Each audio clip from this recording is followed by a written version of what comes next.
Target neutralized. Good work.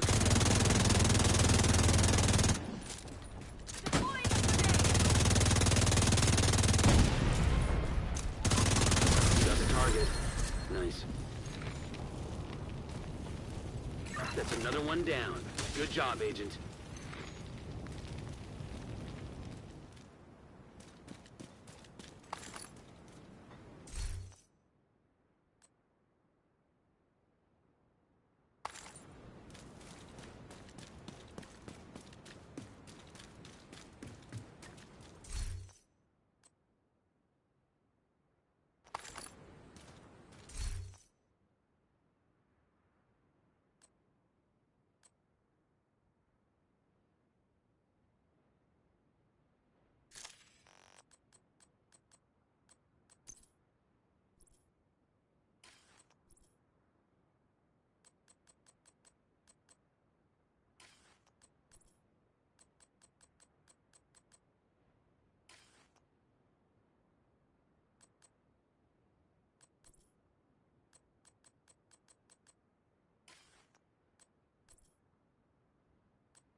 No one spoke for several moments. The eyes of the 5 business leaders shifted between Chad Baker and Tom Harlan. Finally, Chad was able to mutter out, yes, Mr. Harlan. I'm happy to answer any questions you have. Sit down, Harlan said sharply. Chad sat like an obedient dog. The other men at the table barely breathed. Question number 1. Where are Mary and Ryan Quinn? Chad shifted uncomfortably in his chair. What now? Was that question too difficult to understand? No, sir. Good. Then let me ask you again. Where are Mary and Ryan Quinn? Why have they not been included in this meeting? Mr. Harlan, sir, with all due respect, may I ask why that matters to you? Because we do business with them. We have a standing contract with CLM Financial. We know Mary and Ryan, and we trust them. I don't know you, and I think you may have used their names to get a meeting with the Quinn organization, and then you cut them out of the process. And I don't like that kind of thing, Mr. Baker. I don't like it one bit. The other executives lowered their eyes and stared at the table. No one wanted to risk angering Tom Harlan, the number 2 man at the Quinn organization, one of the richest and most powerful organizations in the world. Chad looked around the room helplessly. There was a large mirror against a side wall. He caught sight of his reflection and realized that his face had turned ghost white. On the other side of that mirror sat Ryan Quinn, watching the whole scene play out while hidden from view. He was grinning from ear to ear. Chad cleared his throat. Sir, while it is true that CLM Financial was originally a part of this group, there were some issues that arose which caused us to, reconsider our partnership. Processes detected. Issues. They were personal in nature. Personal? This is a business meeting. Why your personal issues? Chad looked nervously at Jeb Kling. Jeb, would you like to step in and explain the issue to Mr. Harlan? Jeb shook his head, continuing to stare at the table. Harlan glared at Chad. I'm waiting for an explanation, Mr. Baker. Just fucking dial. Yes, sir. It's just... Could I maybe have a glass of water? No.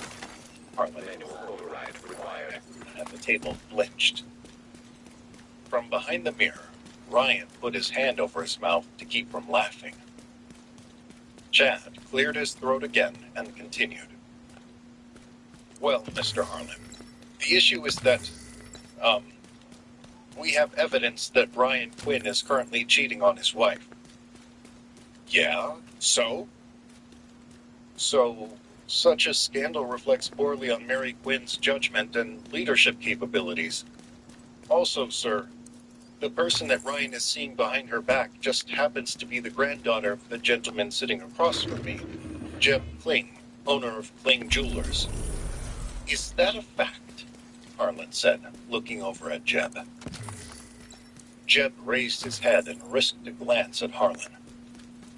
Yes, Mr. Harlan. I'm sorry to say it is. And just how do you know about this alleged affair? I know because Ryan Quinn called me and asked for my opinion on a ring that he wanted to buy my granddaughter. It was my understanding that he intended to propose to her. Ryan Quinn called you. You spoke to him personally? That's correct. I see, Harlan said. He held up his hand and seemed to wave someone forward. The door at the back of the room opened, and a young woman came out carrying a book which she handed to Harlan. Then she stepped aside and folded her hands behind her back. Every man at the table leaned forward, their eyes locked on the folder. Harlan opened it up and took out a slip of paper. Harlan said, "The fact of the matter is that we've already heard about this so-called affair. Ryan was nice enough to inform us of the allegations being made against him. Mr. Kling, that phone call you received, that was 3 days ago, correct?" "Yes." "Call came in at 1:47 p.m.? "That sounds about right." Harlan motioned to his assistant again. She took the slip of paper, walked over to Jeb, and handed it to him. "That is a copy of your phone records, Mr. Kling. I've highlighted the number of the person who called you." Chad sat up straighter in his seat. How did you get a copy?" "Shut up, Baker," Harlan roared. Baker shut up. "Now, Mr. Kling, you will notice that the call you received came from a public phone in Cambridge." "Yes, I see that." "However, at the time the call came in, I was having lunch with Ryan and Mary here in Beacon Hill." Jeb looked up from the phone record, confused. "What does that mean?" "It means, Mr. Kling, that unless Ryan can be in 2 places at once, he is not the man who called you." Jeb shook his head. "I don't understand. If Ryan didn't call me, then who did? And why?" "I can't answer that for certain, Mr. Kling." Harlan shifted his gaze to Chad. "But I do have my suspicions." One of the businessmen pushed his chair back from the table. "Well, I've heard enough. Mr. Harlan, I'm very sorry to have wasted your time. Mr. Baker, don't call me again." The 3 other businessmen followed the first man's lead and rose from their chairs. Jeb continued to sit at the table, staring at the copy of the phone record. Chad stood up and tried to block the men's path as they walked toward the elevator. "Gentlemen, please don't leave. Clearly this was all just a terrible misunderstanding. I think we can all still work together." "Forget it, Chad," one of the men said. "I'm not getting into business with someone on the wrong side of the Quinn organization." "I'm with you," said another man. "Let's get out of here before anyone thinks we're associated with this guy." Chad stepped aside and let the men walk to the elevator. Jeb slowly rose from his chair and walked over to Chad. "Did you do this?" "What? No. Of course not. Don't be insane." "Well, somebody did, and I plan to get to the bottom of it." "What?" Civilians in distress. Jeb narrowed his eyes at Chad, then crossed to the other men as the elevator doors opened. All 5 men got inside. Chad looked on as the doors closed. Access key detected. "Mr. Baker," Harlan hesitated. "I'll take back that executive key you used to access this floor. You won't be needing it again." Harlan's assistant walked over to Chad and held out her hand. Chad reached inside his coat, pulled out the key card, and handed it to her. The assistant walked to the door in the back, opened it. Then Harlan and she stepped through and closed the door behind them. Chad stood in the middle of the large, empty room, staring off into space. After a while, he walked slowly over to the elevator, pressed the button, Civilians in and danger.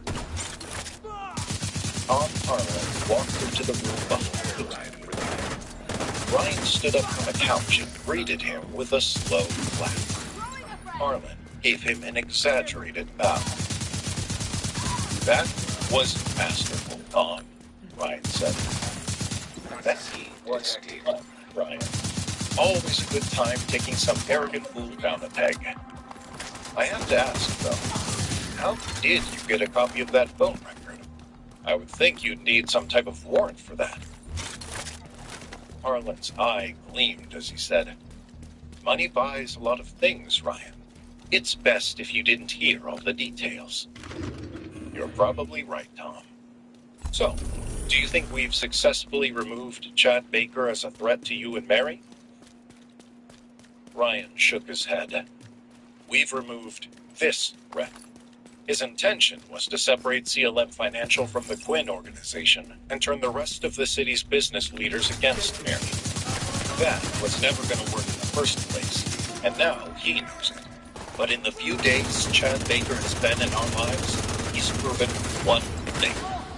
He's persistent. He'll be back with another plan. Well, anything you need, you know you can count on me. Ryan wiped his hand on Harlan's shoulder.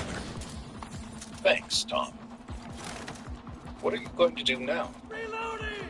I'm going to go home and tell my wife the good news. Let her know that round one, Chad Baker is over and we came out on top. Then, we'll wait to see what the next round. Detected.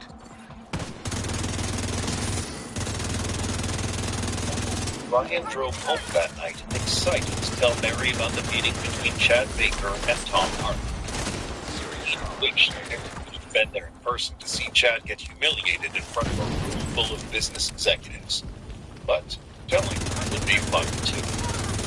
He stepped inside the house and was greeted by the angry scowl of his mother-in-law, Martha. What are you doing here? How dare you step foot in this house? I should call the police and have you thrown out. Ryan held his hands up. Whoa. What's going on, Martha? Don't you dare play innocent with me, Buster. You cheated on my baby girl, and now you've ruined our chance to build this company into a national organization. Mary came rushing down the stairs. What is going on? What's all this yelling about? I just got off the phone with Chad Baker. Apparently, the scandal your good-for-nothing husband caused by running around with your best friend has made things so toxic that no one will work with him. All those business deals that he made have fallen apart. He's ruined. And he told you that was because of my made-up affair? Ryan asked. He shook his head and laughed to himself. This guy is just as shameless as his brother. I'm glad you find this so funny, mister. You're a cheat and a liar, and you destroy everything you touch. Friendly control point detected. Mother, stop it, Mary said. You've gone too far. Oh, I don't think I've gone far enough. It'll never be far enough until this bum is out of our lives for good. Mother. Ryan turned and walked out the door. Ryan, wait! Mary called, and she started to run after him. Martha grabbed her by the arm. Let him go. You're better off without him. Mary shook her arm free. Get your hands off me! She opened the door and ran outside. She caught up to Ryan as he was opening his car door. Ryan, where are you going? I can't do it tonight, Mary. I'm sorry. If I don't leave now, I'm going to say something to that woman that I won't be able to take back. Ryan, I'm sorry. She's completely out of line. Let's go back inside and... No, he said, cutting her off. Not tonight. He put his hands on her shoulders. I'm not upset at you, I promise. I just need a night off from your mother. She put her hands on his chest. Maybe it's time to think about getting a place of our own, you know? I don't want to take you away from your family. You wouldn't be. I'd still come here to work from the home office from time to time. And believe me, my mother couldn't go more than a few days without checking in on me. True, he said. I'll think about it. He kissed her goodbye, then got into his car and drove off. He ended up stopping at a bar in Roxbury. It wasn't the best neighborhood around, but it wasn't the worst. As long as he could enjoy a drink in peace, it would do. There was a large bar area at the front and some pool tables in the back. The place wasn't too crowded, and the music was playing at a reasonable level. It was perfect. Ryan sat down at the bar and ordered a bourbon on the rocks. He just ordered a second round when an attractive young woman sat down next to him. He glanced over and saw that she was smiling at him. Hey, handsome, she said. Ryan nodded at her. Hello. I'm trying to come up with a better line than, do you come here often? But nothing's coming to me. He laughed softly. It's as good an opening line as any, I suppose. Unfortunately, you're wasting it on a married man. He held up his left hand and flashed his wedding ring. She glanced at the ring. Yeah, but I figure in a place like this, a ring doesn't matter all that much. I'm afraid it does to me, though I am flattered. She shrugged. Suit yourself, good looking. It's your loss. She got up and moved to the other end of the bar to drink alone. The waitress delivered Ryan's second round, and he went back to minding his own business. The door to the bar swung open, and a young man in a tank top walked in. He had spiky blonde hair, and his arms were covered shoulder to wrist in tattoos. He walked with his chest puffed up, daring anyone to say something to him. Ryan glanced at him, then smiled to himself and went back to his drink. He'd seen the type before. The young man with the tattoos spotted the girl who had come up to Ryan and sat down next to him. Target neutralized. Ryan watched them from the mirror hanging behind the bar. The girl seemed interested. Then, her body language changed. She crossed her arms and leaned away from the kid. The kid leaned closer. She turned her head, and he whispered something into her ear. The girl got up suddenly and walked over to Ryan. Hey, honey, she said to him. Sorry for getting into that stupid fight. Maybe we can leave now? Her eyes were open wide, and she made a slight nod of her head toward the kid at the other end of the bar. Ryan got the hint. Sure, sweetie, let's go, he said. He took out a $20 bill and left it on the bar. Your target. Then got up from his stool and started walking. Immediate medical assistance. The tattooed kid blocked their path. Whoa, whoa, whoa, the kid said.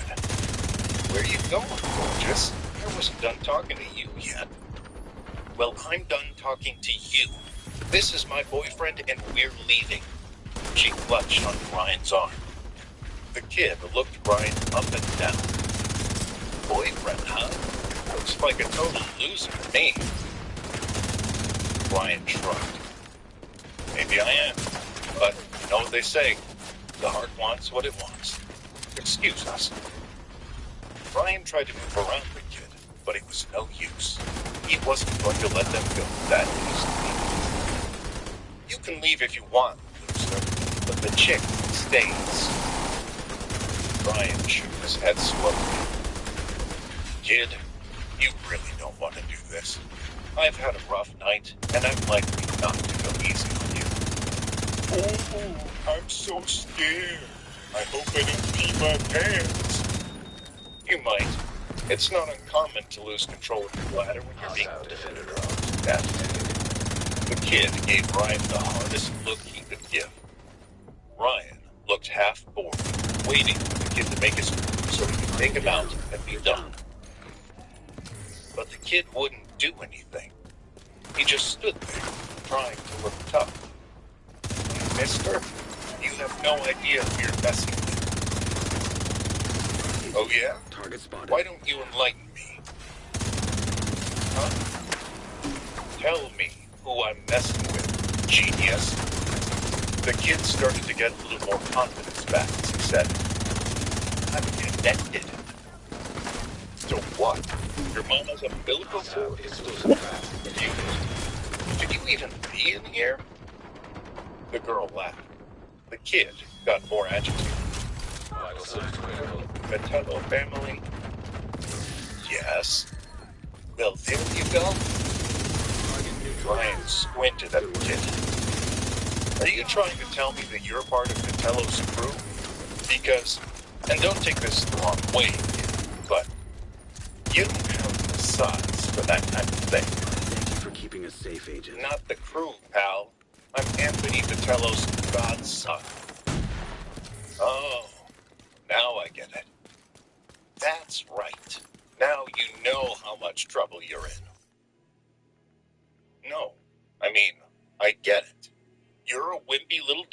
uses his godfather's name to scare people.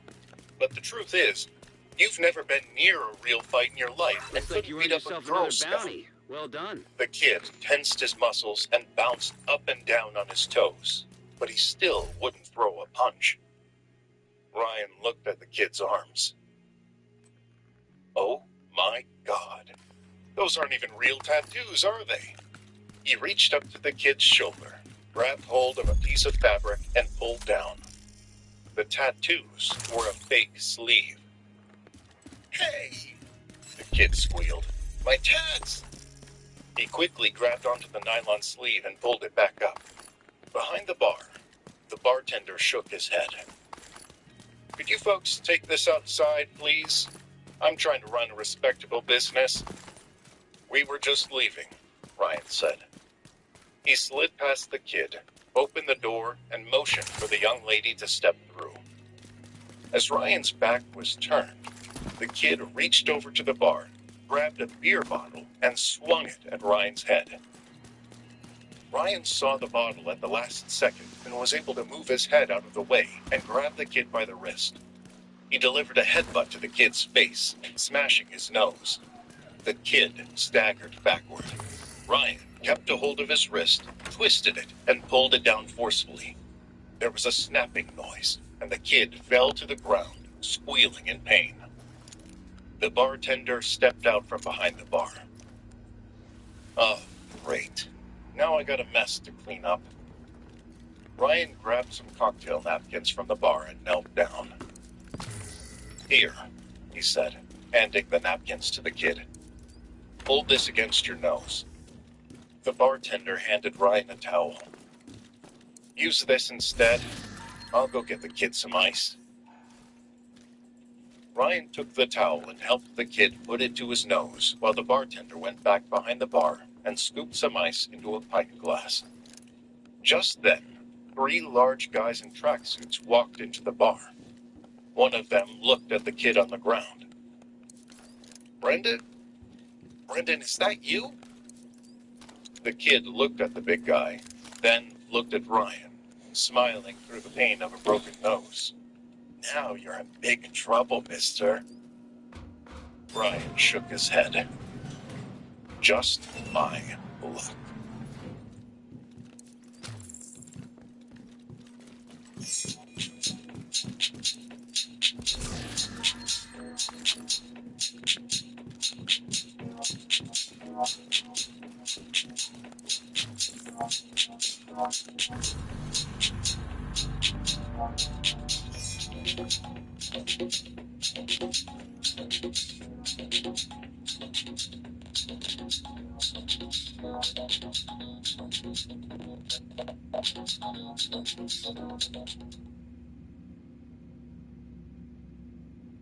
The 3 large men in tracksuits stood in the doorway of the bar and stared down at Ryan and the kid he'd just bloodied up. Hey, pal, you just messed up real good, one of the tracksuit guys said to Ryan. Ryan raised his hands and stood up slowly. Gentlemen, before you do anything, I am aware that this kid is Anthony Vitello's godson. I can tell by the matching tracksuits that you are members of Vitello's crew, and I can assure you that you're going to want to take a beat before you make any moves here. The kid was sitting on the floor with his back against the bar. He sat up a little straighter and said, Nicky, this guy broke my wrist and smashed up my nose. You guys need to mess him up. Shut up, Brendan, the lead guy, Nicky, said. Ryan tilted his head toward the kid. Yeah, shut up, Brendan. The adults are talking. The girl that had approached Ryan earlier crept back inside the bar and looked around at the men gathered by the front door. Well, what's going on? She asked. Nicky looked the girl up and down. Who's this? Just some sweet girl that your idiot friend down there was harassing, Ryan answered. The kid got all pouty. That's not true, Nikki. Shut up, Brendan, Nikki repeated. He looked back at Ryan. Look, pal, the kid is not my friend. Actually, I think he's a whiny little weasel. But my boss asked me to keep an eye on him, and you just messed him up. So, you see my problem, right? Ryan nodded his head. Detected protected hostiles. We do, Nikki. And I promise you, I'm telling you the truth when I state that you'll have a far worse problem if you and your boys do what I think you and your boys are about to do. How so? I know your boss. Nikki laughed. You know Mr. Vitello? You? That's right. Why should we believe you? How do we know you're not just trying to save your butt? You shouldn't believe me. I wouldn't if I were in your shoes. What you should do is get your boss on the phone. The three members of Vitello's crew looked back and forth at one another. The young girl stared at Ryan, her face a mixture of confusion. You want me to call my boss? The boss? I do, Nikki. Trust me, you'll thank me later. Nikki shook his head as he pulled out his cell phone. Okay, pal. Whatever you say. Boys, keep an eye on them. Nikki's two pals drew themselves up to their full height and squared off with Ryan. Ryan stayed calm, his body totally relaxed. Mr. Vitello, sir? It's Nikki.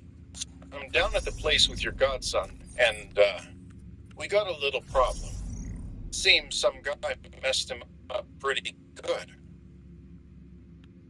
Well, we were about to do that, sir, but he insisted we call you first.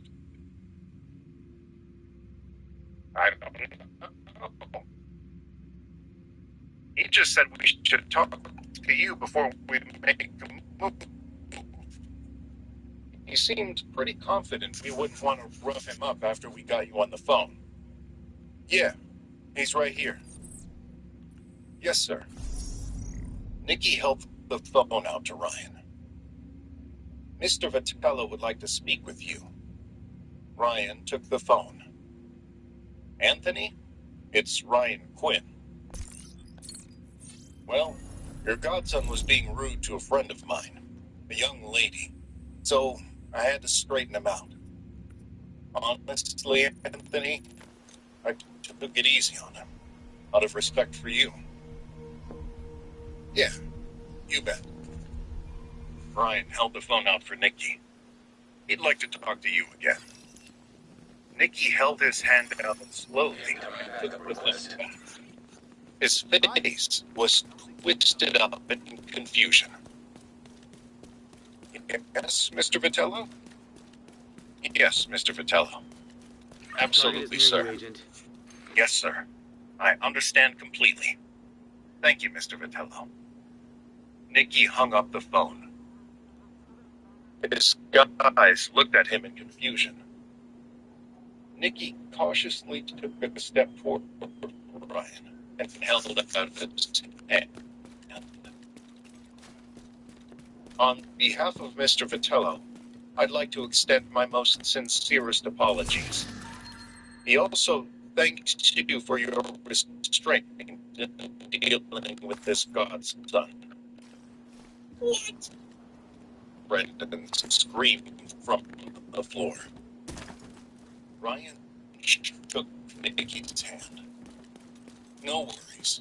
These little misunderstandings happen, especially when attractive young ladies are involved.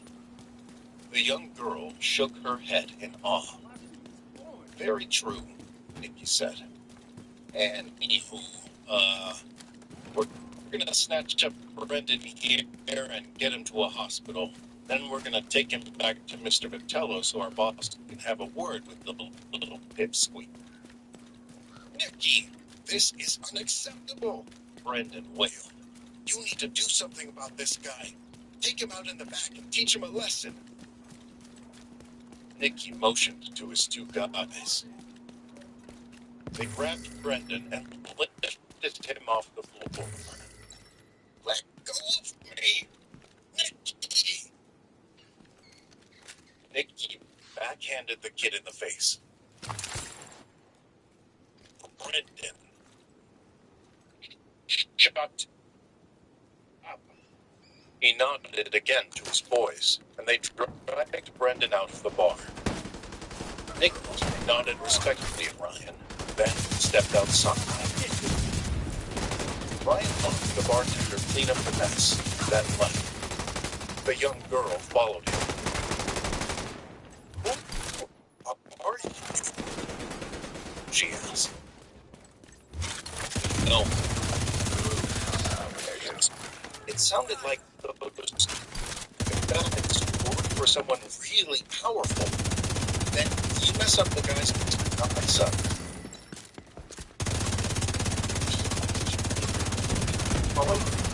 Places to you. Ryan shrugged. The world's a strange place. Anyway, it was nice meeting you. And if I can offer you a word of advice, don't hang out in bars like this anymore. It's not safe. It is if I've got a knight in shining armor to protect me, she said, touching her finger to Ryan's chest. Ryan held up his left hand and flashed his ring at her again. Sorry, this knight is spoken for. He turned his car. Target down. His mother-in-law was asleep when he got back to the house, which suited him just fine. She'd poured into him worse than usual that day, and he didn't have the energy for another fight. The next day was a Saturday. He was looking forward to sleeping in with his wife Mary, but Mary was up early. What's going on? He asked broadly. Got the target. For work today? No, nothing like that. My cousin is coming to visit. Your cousin? Which cousin is this? My cousin Cindy. Sorry, I meant to tell you about it. But with everything going on with Chad Baker and my mother being, well, my mother, I just kind of forgot. Ryan nodded sleepily. So, which cousin is this? Is it someone I've met at your grandma once? That's your target. No, it's someone from my mom's side of the family. She's actually my Uncle Bart's daughter. Ryan sat up straight. Uncle Bart? As in, the Uncle Bart who tried to have me framed for murder?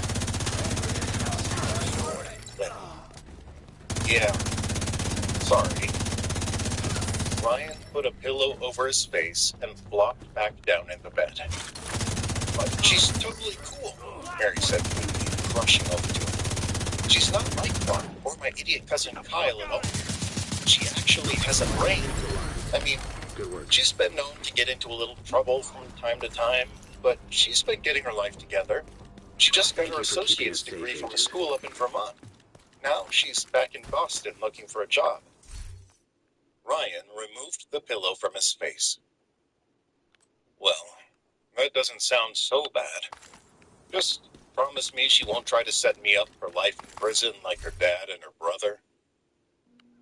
I promise. I'm like 78% sure that won't happen. Ryan hit her playfully with the pillow. Come on, get up, Mary said. Cindy will be here in an hour. Ryan got out of the bed, and the two of them took turns getting ready in the bathroom. An hour later, they were standing outside on the porch with Martha and Carrie, waiting for Cousin Cindy to arrive. Ryan hadn't spoken to Martha since she'd blown up at him the night before, accusing him of sleeping around on her daughter and trying to destroy their family's business. They still didn't speak. Carrie said, Do you remember that time Cindy got caught shoplifting at the mall and the cops brought her here instead of her dad's place because Uncle Bart had a warrant out for drunk driving? Mary elbowed her sister in the ribs. Oh, what? It's true. Cindy has made a lot of progress in the last couple of years, Mary said. Let's not bring up all the bad stuff. I'm just saying, it was a funny story. Both of you, hush, Martha said. Mary and Carrie glanced at each other and laughed. An Uber pulled up to the curb. This must be her, Martha said. The passenger door opened, and their cousin Cindy stepped out and waved. Then, she locked eyes with Ryan, and her face froze. Ryan tilted his head. No way. Mary turned to him. What is it? Do you know my cousin Cindy? A little. We met last night at the bar.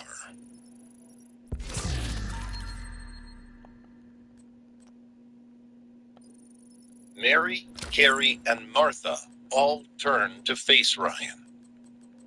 You met our cousin in a bar? Carrie asked. Ryan nodded. Yeah, what a coincidence, right? He tried to play it cool, but he couldn't help but tense up. Cindy had watched him negotiate a deal with Anthony Vitello, a major crime boss, just a night ago. That was the kind of thing he didn't want his wife or his in-laws to know about.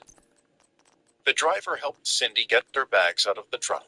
Then Cindy walked up the front steps of the Lowell's porch. Hey, everyone, she said. Martha put her arms around her niece. Hello, Cindy. I'm so happy you're here. Aw, thanks, Aunt Martha. And thank you for letting me crash here for a bit. Nonsense. You're family. You stay as long as you like. Cindy greeted her two cousins, then moved over to Ryan. Hey. Hey, Ryan said. It's good to see you again. Yeah, small world, right? That it is. I'm Ryan, by the way. Cindy. They shook hands. So what's this about you taking my niece out to a bar last night? Martha asked Ryan. Cindy jumped in, saying, Oh no, Aunt Martha, it wasn't like that at all. We just happened to be in the same place at the same time. Totally random. But I thought you just flew in this morning. Well, I was supposed to, but there was a cheaper flight last night, so I took that instead and crashed with some friends. Oh, you should have just come here. We would have been happy to have you a day early. I know that, Aunt Martha. I didn't want to be a burden. Martha waved her hand around. Nonsense. Family is never a burden. Ryan, grab her things. Oh, that's okay, Aunt Martha. I can carry my bags. Let him do it. It's all he's good for. Cindy flinched at the harshness of Martha's tone. It's all right, Cindy, Ryan said, picking up her suitcases. I'm happy to help. Oh, okay. They all moved into the house. Ryan brought the suitcases upstairs to the guest room, then came back down and joined everyone in the living room. So Cindy, Martha was saying, what's the plan, and how can we help? Well, Aunt Martha, as you know, I just got my associate's degree, which I know isn't as good as a 4-year college degree, but I'm hoping, maybe, with all the companies the Lowell Corporation owns, oh, we can find you a job. No problem. Mary, what have we got for her? Mary shifted uncomfortably in her seat. Yeah.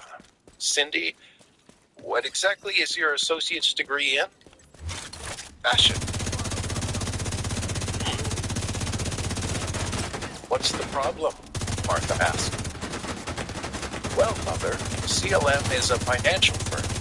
There are certain qualifications that have to be met, even for an entry-level position. Nonsense. There's got to be a mailroom you can stick her in, or a secretary job. There might be something part-time, but we're pretty filled up. What about the Quinn organization? Ryan said. Cindy's eyes widened. The Quinn organization? How could you get me a job with them? Yeah, hotshot, Martha said. Seeing as you don't even have a job yourself, you want to tell me how you think you can help my niece? Mother, please don't start, Mary said tightly. Cindy held up her hands. I don't want to cause any trouble. I can find a job on my own. I just thought, with all your connections... My Mary can find something for you, Martha said. Don't listen to him. Cindy twisted up her face in confusion. Mary caught the reaction just then. The Quinn organization is actually a great idea. We've got a partnership with them. I'm sure that can help us out. Okay, Cindy said. Martha stood up from the couch. We can talk about all this later. Cindy, I'm sure you want to get yourself set up. Right. Show her to the guest room. Happy to, Martha, Ryan said with a smile. Martha rolled her eyes. Come on, Cindy. Follow me. Cindy followed Ryan up the stairs. When they got inside the room, she whispered to him, Thanks for not telling anyone what happened in the bar last night. You know, how I tried to pick you up? Ryan shrugged. Don't mention it. It's just, they all think I've totally got my life together. And in a lot of ways I do. I also like to have a little fun sometimes. No need to explain. I get it. Martha can be, well, you know how she can be. Yeah, I do. Which is why I don't understand what's going on here. Why would a person like you put up with her? What do you mean, a person like me? Cindy rolled her eyes at him. Oh, come on. Last night, you beat up the godson of some mafia kingpin? Then, right when it looks like his men are going to pulverize you, you talk to the mafia guy, and suddenly everyone's like, Sorry, sir. Thank you, sir. Hope we didn't cause you any trouble, sir. What gives? Ryan took a deep breath and looked out into the hall to make sure no one was lurking by the room. Listen, you've got your secrets to keep, and I've got mine. Can we just agree not to tell anyone in this family about last night? Cindy stuck out her hand. Agreed. They shook on it. Then she pulled him in closer. Target near you. But I'm on to you, mister. I'm going to find out your secrets one way or another. Ryan smiled at her.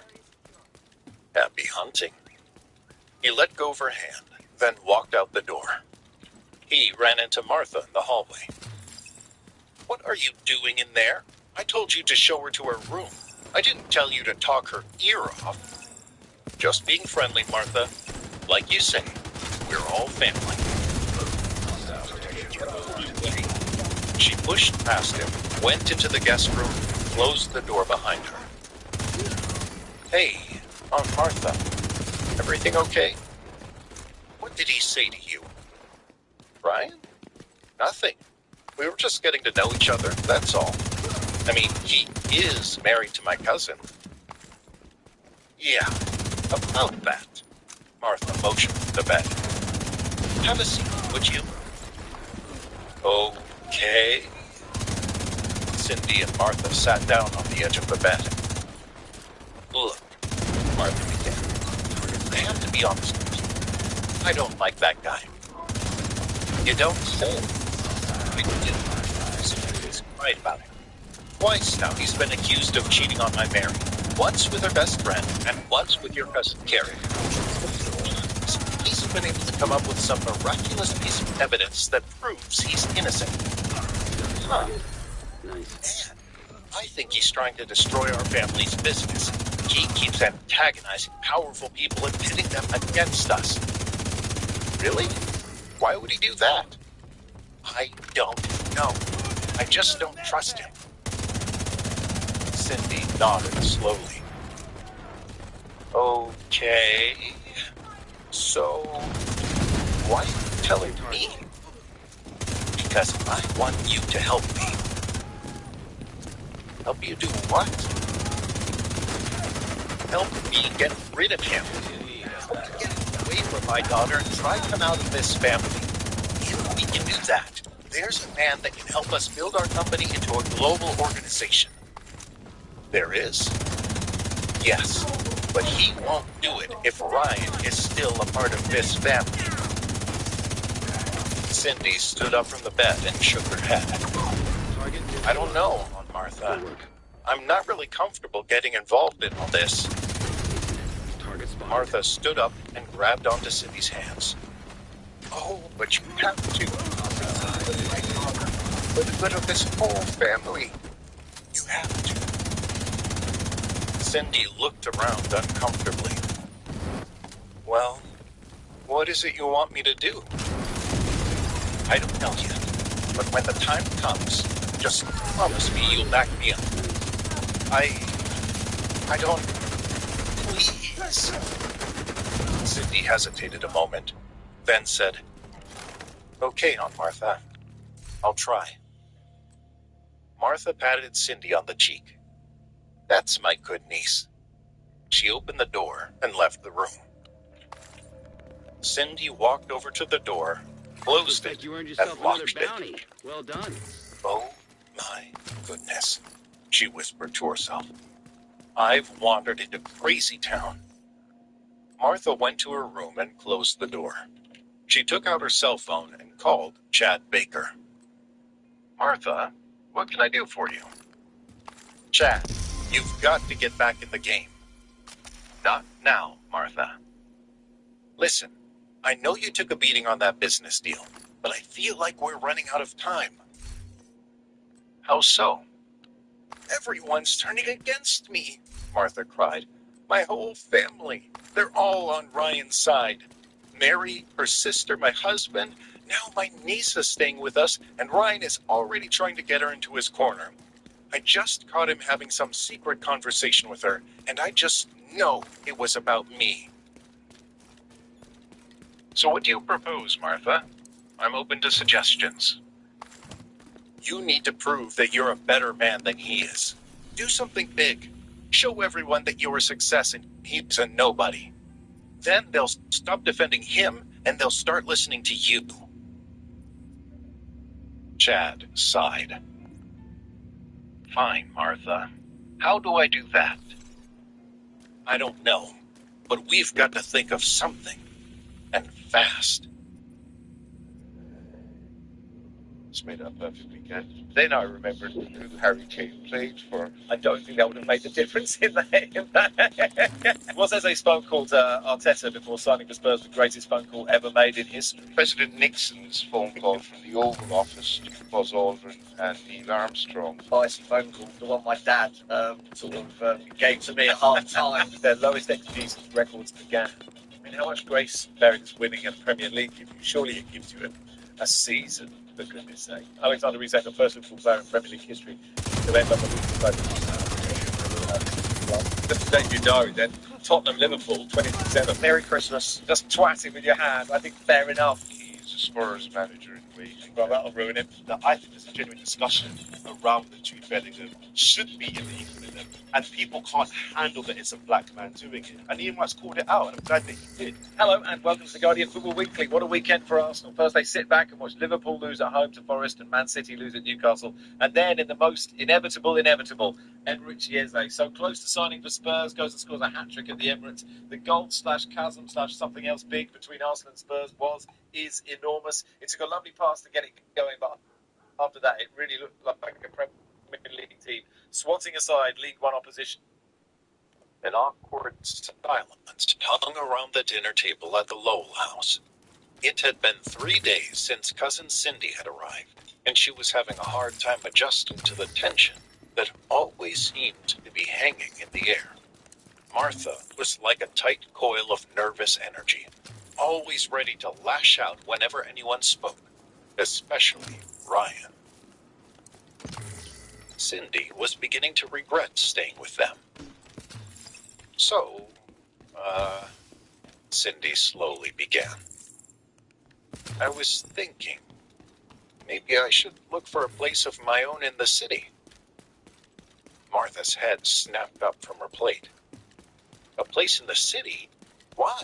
We've got plenty of room for you here. Yes, Aunt Martha, I know, but is there something wrong with my house? Ryan and Mary shared a nervous look. No, Aunt Martha, your house is lovely, and I'm grateful that you've taken me in. It's just what? Well, I have this interview with the Quinn organization next week, which you guys were so sweet to hook me up with. And if it works out, I'd like to be closer to the office. I don't want to have to deal with a long commute. Mary commutes into the city all the time, and she's fine.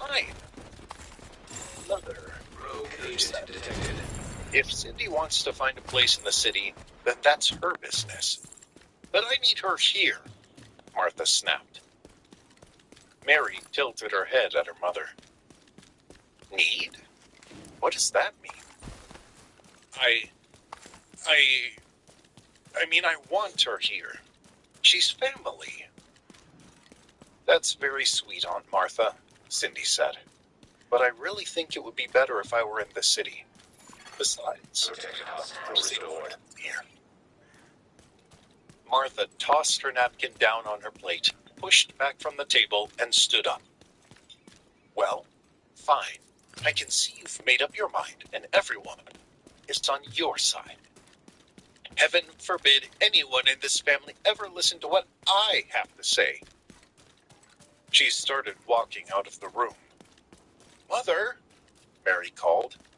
No one is taking sides. We're just trying to...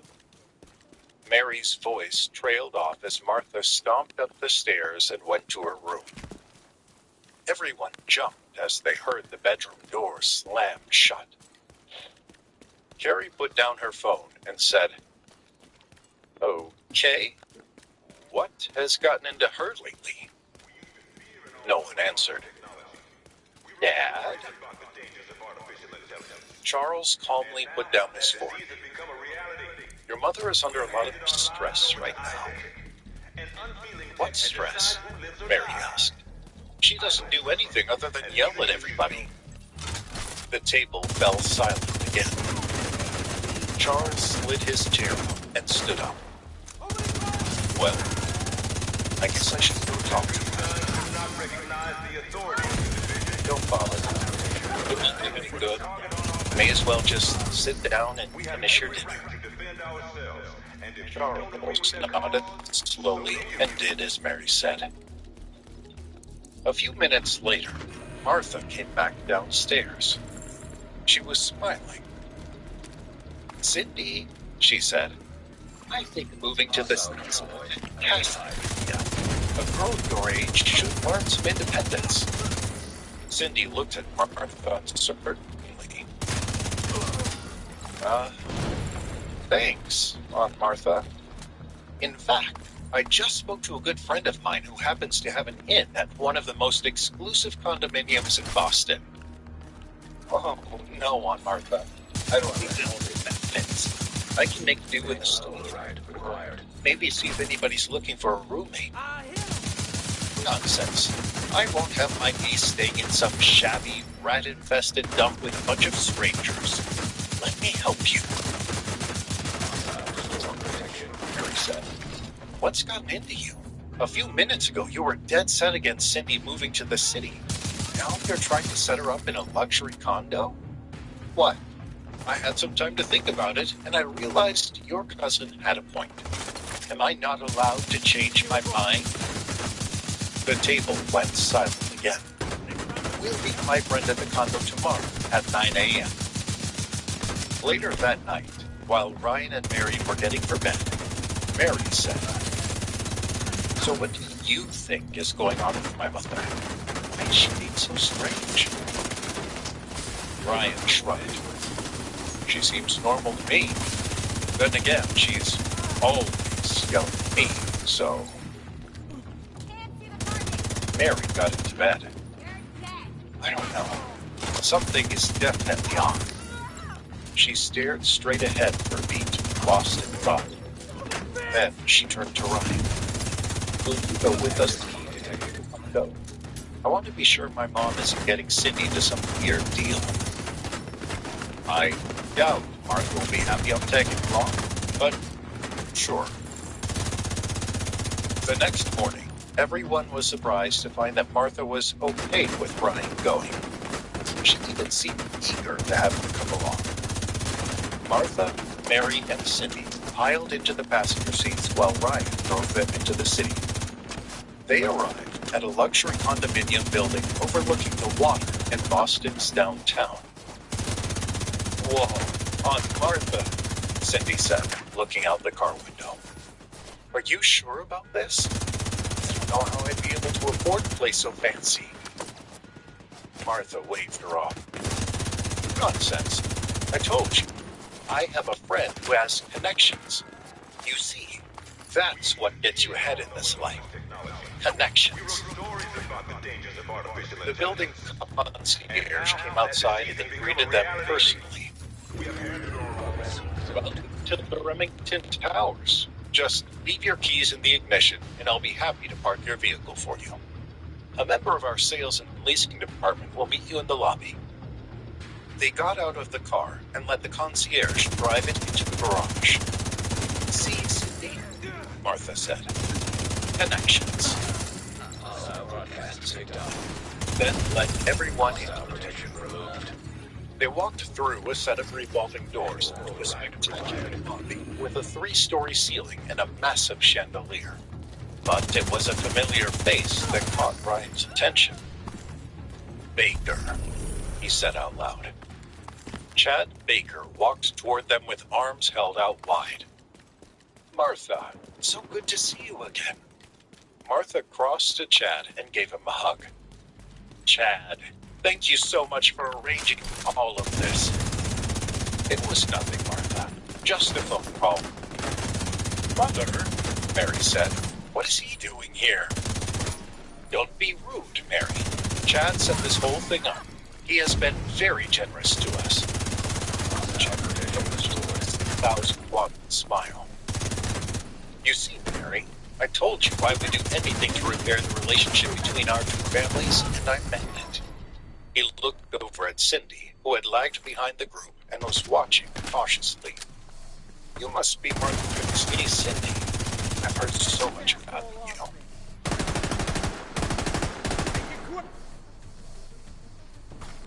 Martha waved stiffly.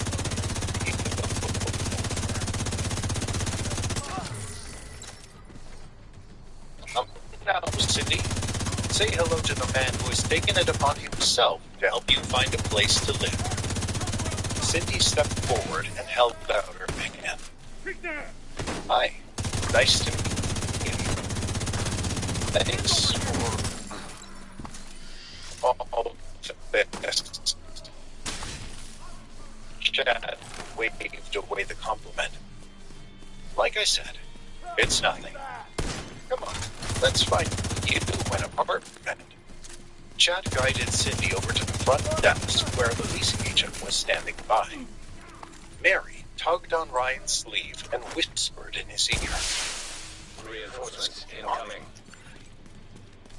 What is my mother up to? Ryan shook his head.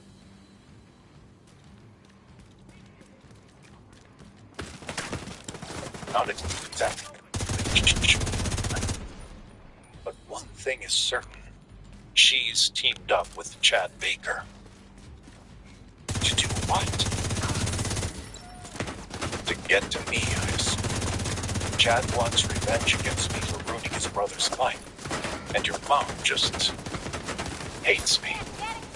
I'll just find my cousin Cindy an apartment and help Chad get even with me. Get it in the good graces of your family gets everyone to trust them.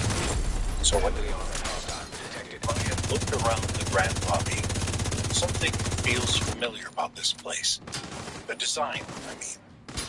It's like I've seen talking to the leasing agent. Give me a second, he said, and walked over to the front desk. Cindy was looking through a catalog of available floor plans. Ryan asked the leasing agent if he could have a copy of his own. Martha scoffed at him. Why do you look at floors? You couldn't afford to rent a space in the parking garage of a place that you live in. Just checking something, Martha. Martha rolled her eyes and went back to helping Cindy. Ryan flipped to the last page and found what he was looking for. Bingo, he said. Then walked through the lobby and stepped outside. He pulled up his phone and called Tom Harlan. Hello, Ryan. What can I do for you today? Chad Baker is back, Ryan said. So soon. I figured he'd still be reeling from the humiliation I gave him at the Quinn headquarters. You'd think that, but this is a man without shame. So what's happening now? Too much to go into. Just tell me something. The River Glen Development Group. Is that owned by the Quinn organization? It certainly is. I've picked most of the locations they've built on personally. Did you pick the site for the Remington Towers? The condominiums downtown? Yes, I believe I did. Ryan smiled. Immediate medical assistance needed. Tom, what would I do without you?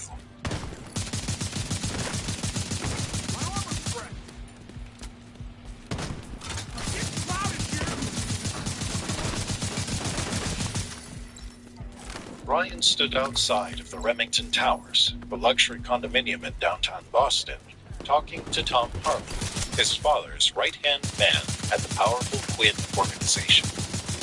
So how would you like to play this, Ryan? Chad Baker's plan is to buy my wife's cousin a condo as a way of getting into the good graces of her family. That's an expensive plan. Does Chad have that kind of money? Question. I think his family's pretty well off. Has millions of dollars to toss around. The Bakers live well, but I'd hardly consider them wealthy. I don't think Chad is worth as much as he lets on. Ryan nodded. I agree. Or he has something up his sleeve. Let me check the ownership records for that building and see what I can find. Maybe check before owns one of those units and he's willing to loan it out for me. Sounds good. Let me know when you've got something. In the meantime, I might need to throw some serious money at this problem. I've told you, Ryan, the Quinn fortune is yours. Use it as you see fit. No questions asked. Thanks, Tom. We'll talk soon. Ryan clicked off and walked back into the building. Mary's cousin Cindy was practically jumping up and down as she, Chad, and Martha spoke to the leasing agent. What's going on? Ryan asked Mary. Well, it's Supply room access unlocked. Chad Baker is no longer just helping my cousin Cindy to rent an apartment. He's gonna buy one for her. Yep. Ryan shook his head. Saw that coming. So what should we do? Just sit tight for now. I've got some information my way. At that moment, Ryan's phone pinged. He tapped on the text icon and read a message from Tom Harlan, which said, "Can't find anything useful on the ownership records. We'll keep looking." Ryan cursed to himself. What is it? Mary asked. Nothing. Ryan slipped his phone back into his pocket. Come on, let's join them. Cindy turned to Mary and Ryan as they approached the desk. You guys, come look at this. Cindy held out the floor plan catalog to them. Chad is going to buy me a 2-bedroom apartment on the top floor. Can you believe it? Mary shook her head. No, I cannot. Chad shrugged like it was no big deal. What can I say? It's only money. Repairing the damage between our two families is priceless. How noble, Ryan said. Martha placed a hand on Cindy's shoulder and said, This is what a man with ambition can accomplish. Remember that, my niece. It's a lesson my daughter never bothered to learn. A vein in Mary's neck started to bulge. Ryan took her hand and gave it a squeeze. So which unit is it? Ryan asked. Can we go take a look? The leasing agent smiled and said, Unfortunately, the unit is undergoing some renovations right now, but I can assure you that the pictures in our catalog are a very accurate representation of its quality. Huh, Ryan said. Now, even though we can't look at the apartment at the moment, I would still recommend putting in an offer as soon as possible. The real estate market is very competitive right now. No need for bids, miss, Chad said. Just tell me how much I would need to pay in full to purchase this unit today. Sir, to purchase now with no contingencies would be $6 million. Chad pulled a credit card from his coat pocket. Then let's lock it down. Feel free to charge the full amount to this card. The agent put her hand to her chest. Oh my. Yes, sir. I'll bring you the paperwork right away, sir. The agent took the card from Chad. As she did, Ryan noticed her lips curl into a tiny smile as she and Chad made eye contact. Ryan took his phone out and fired off a quick text to Tom Harlan. Forget the owners. Look at the sales agents. Text me back. Cindy was so excited she could hardly contain herself. She threw her arms around Chad's neck and hugged him tightly. Oh, thank you, thank you, thank you. I can't believe this is happening. It's like a fairy tale. Martha stood there beaming as she watched Chad and Cindy embrace. She looked over at Ryan and sneered at him. A few minutes later, the agent came back holding a stack of papers. The $6 million went through, Mr. Baker. It was amazing. We've never had someone pay for one of these units in cash before. She handed him the stack of papers. Here are the documents we need you to sign. Since you're the one purchasing the unit, Mr. Baker, we'll need your signatures. Yes, of course, Chad said. Happy to oblige. Chad took the papers and started to look through them. Ryan's phone pinged. He took it out and read a message from Tom Harlan. Sales agent is Elsa Cromwell. Maiden name, Elsa Baker.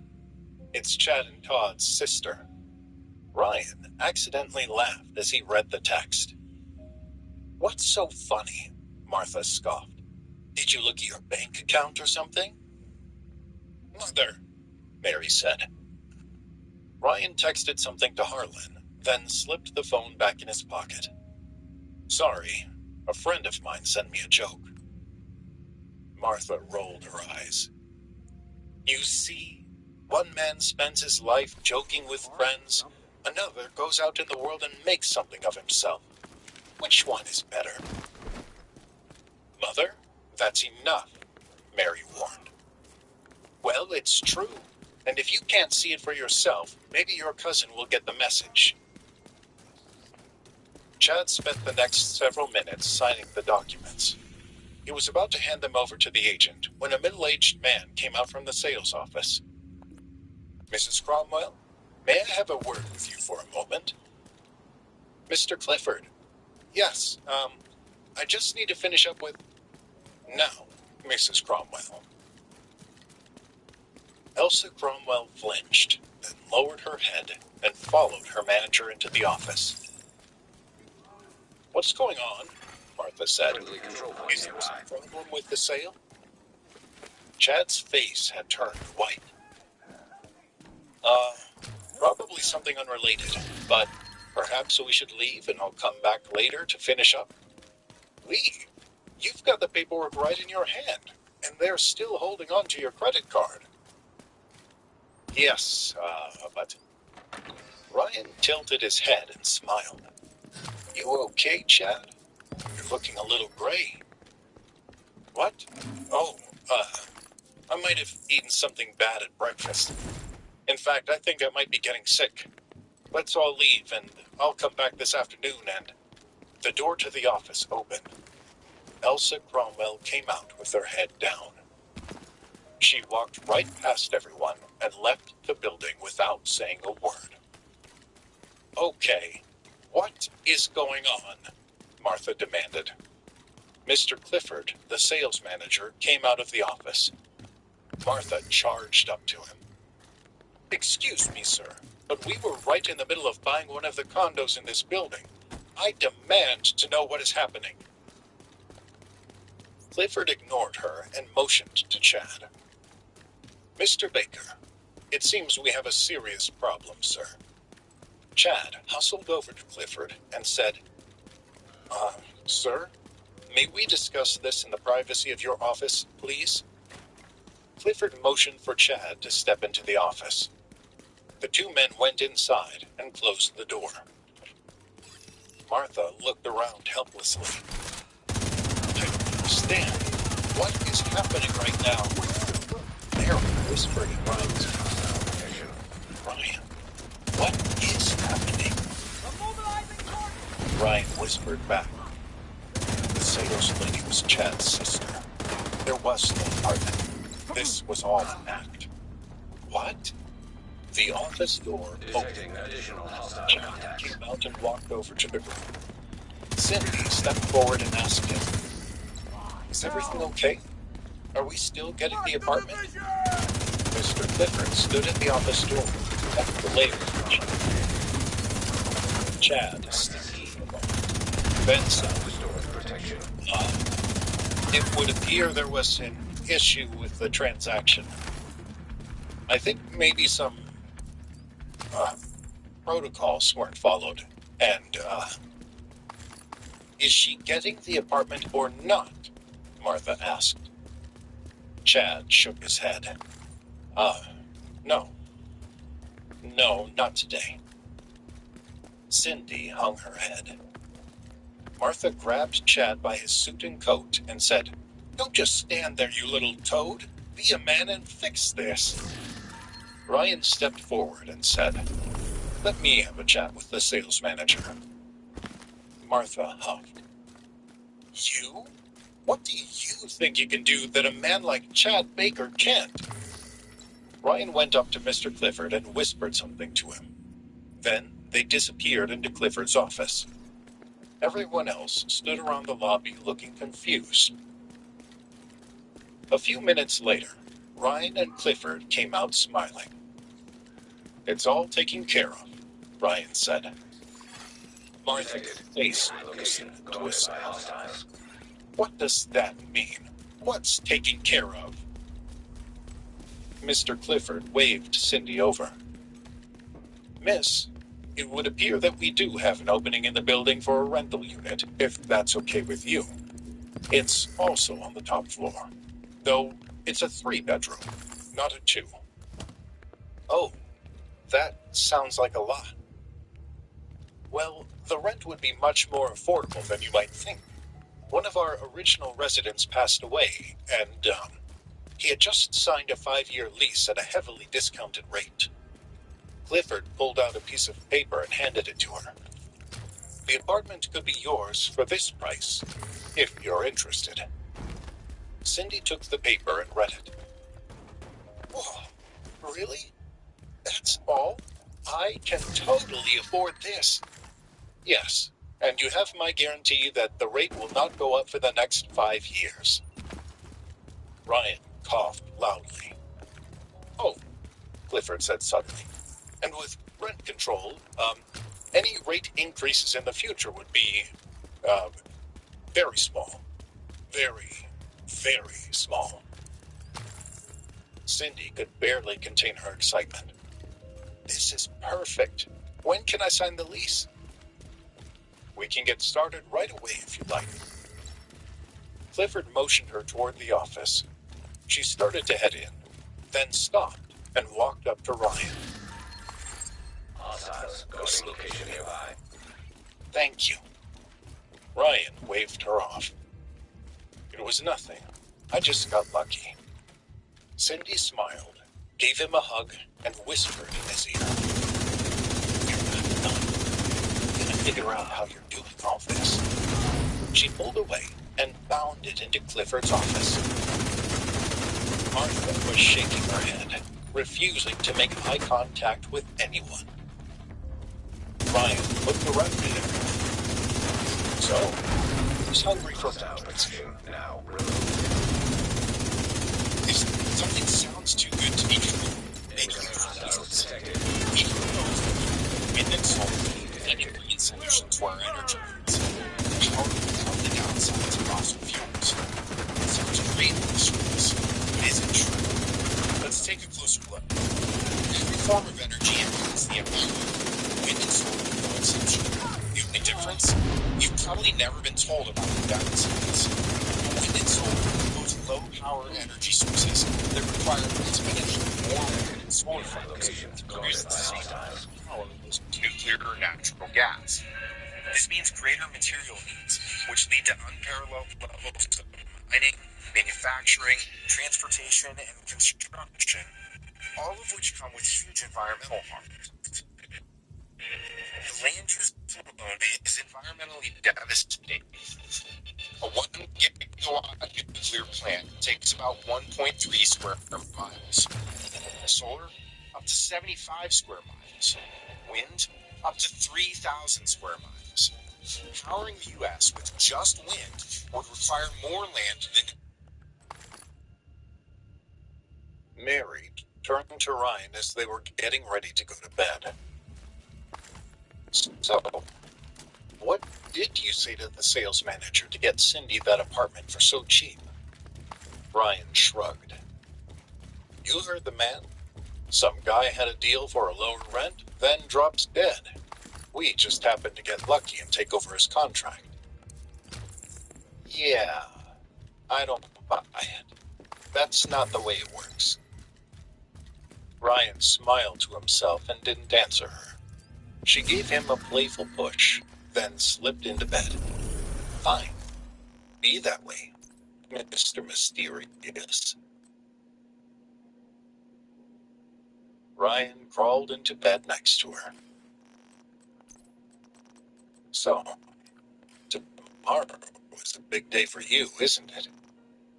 Yep, big day. Are you nervous? I mean, once the paperwork's signed, you'll be running CLM Financial and your cousin Wallace's old company. I guess I'm a little nervous. It also means I'll probably have to work on the weekends a lot, at least for the first few weeks. That's not a problem. Do what you need to do. I'll support you any way I can. Mary bit her lip. Yeah, about that. Uh-oh. What is it? Well, I promised my sister I'd go with her to one of her conventions. What? You mean those cosplay things she does? Uh-huh. Well, that's perfect. Now you have an excuse to get out of it.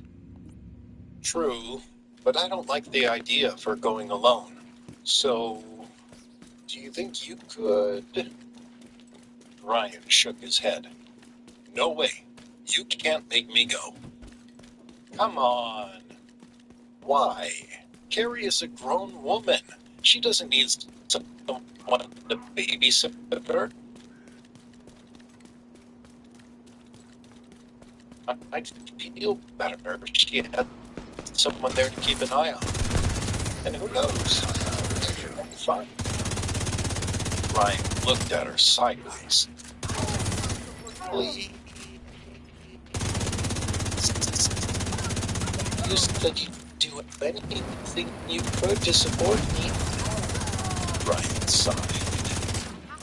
Fine. I'll go with your cosplay thing, but I'm not dressing up.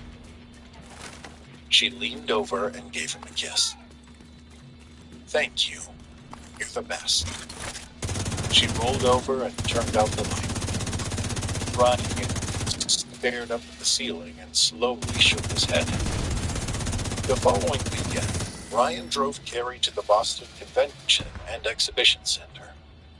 The massive space was filled with people dressed as their favorite characters from the worlds of science fiction, fantasy, and video games. Carrie squeezed his arm. Isn't this so much fun? Ryan scanned the convention center, his eyes wide. It's like I've stepped into another dimension. No, right?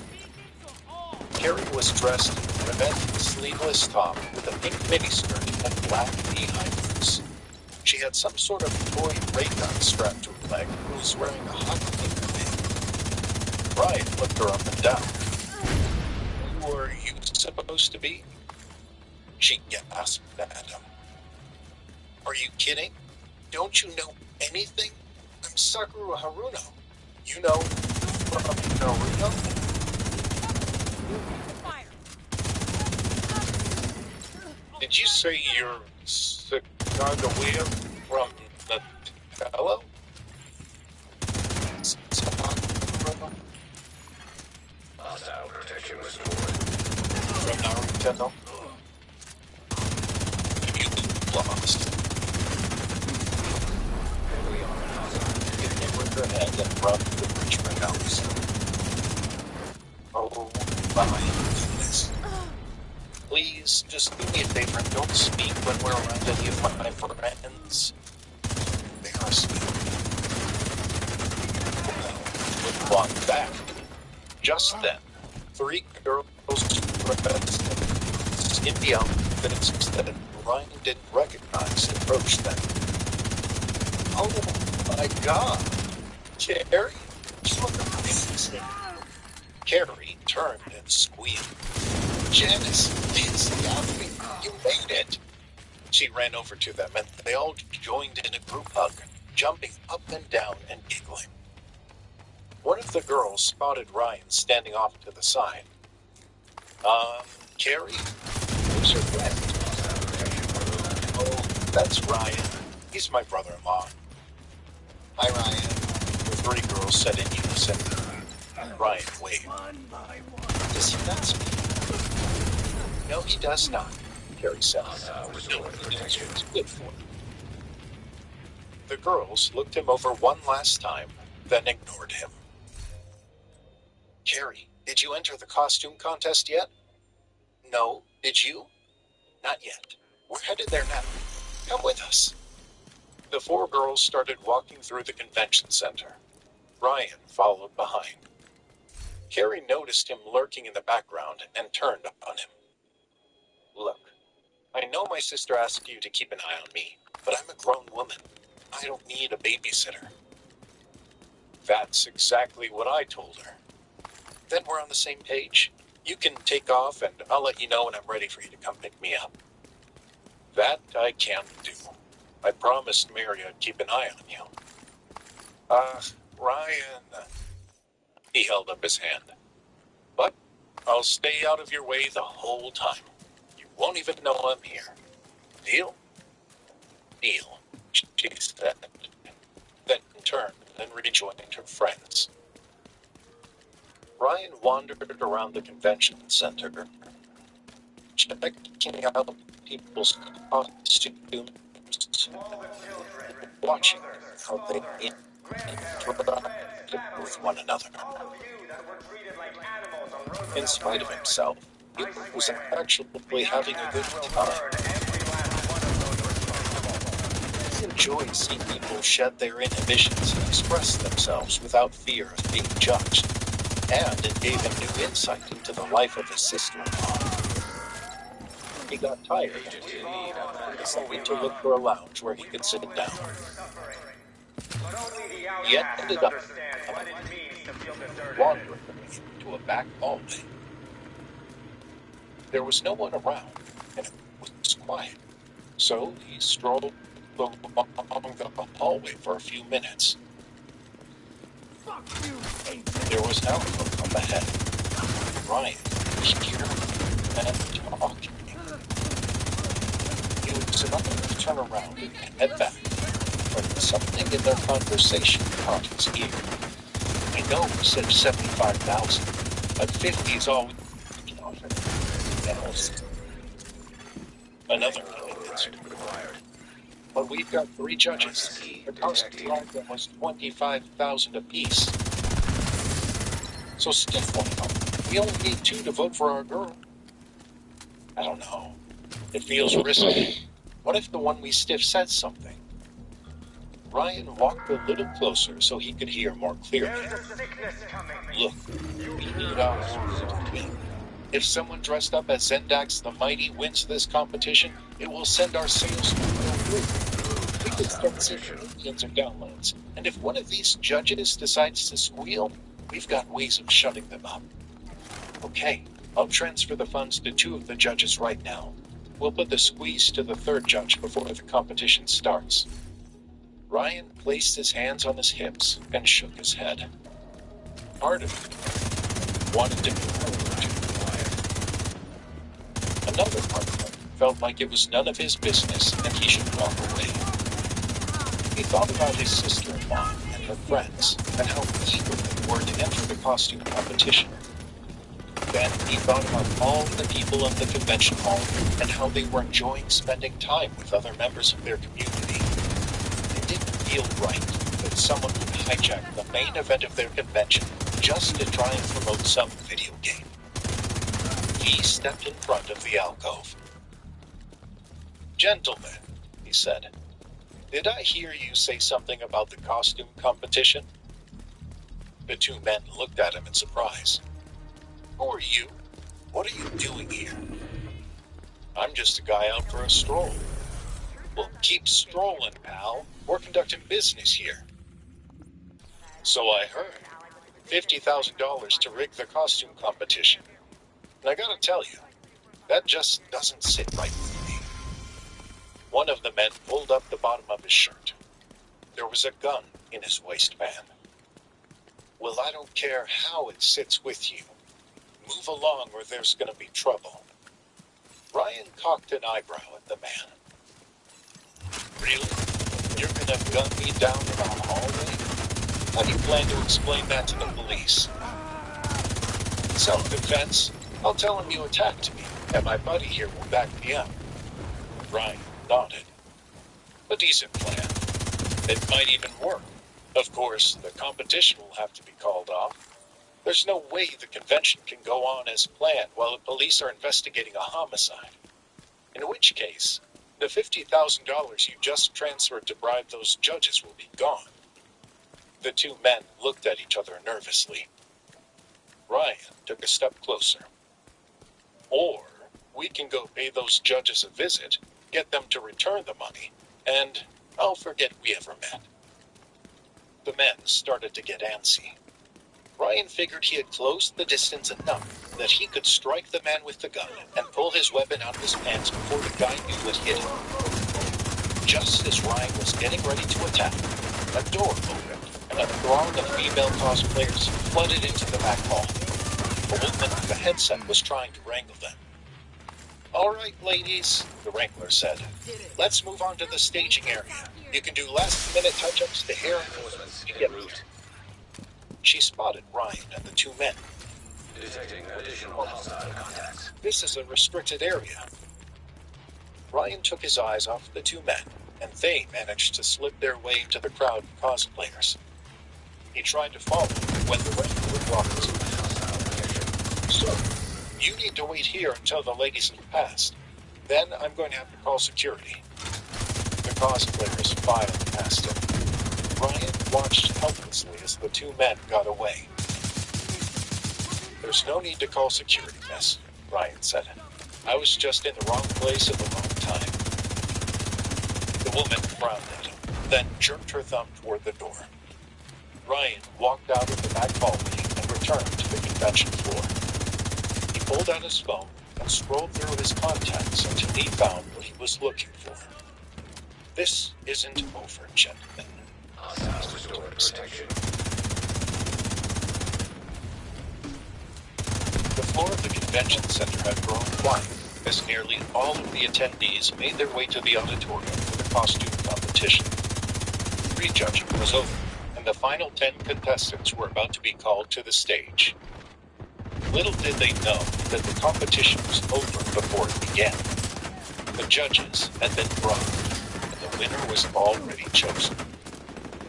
Ryan Quinn intended to put a stop to that.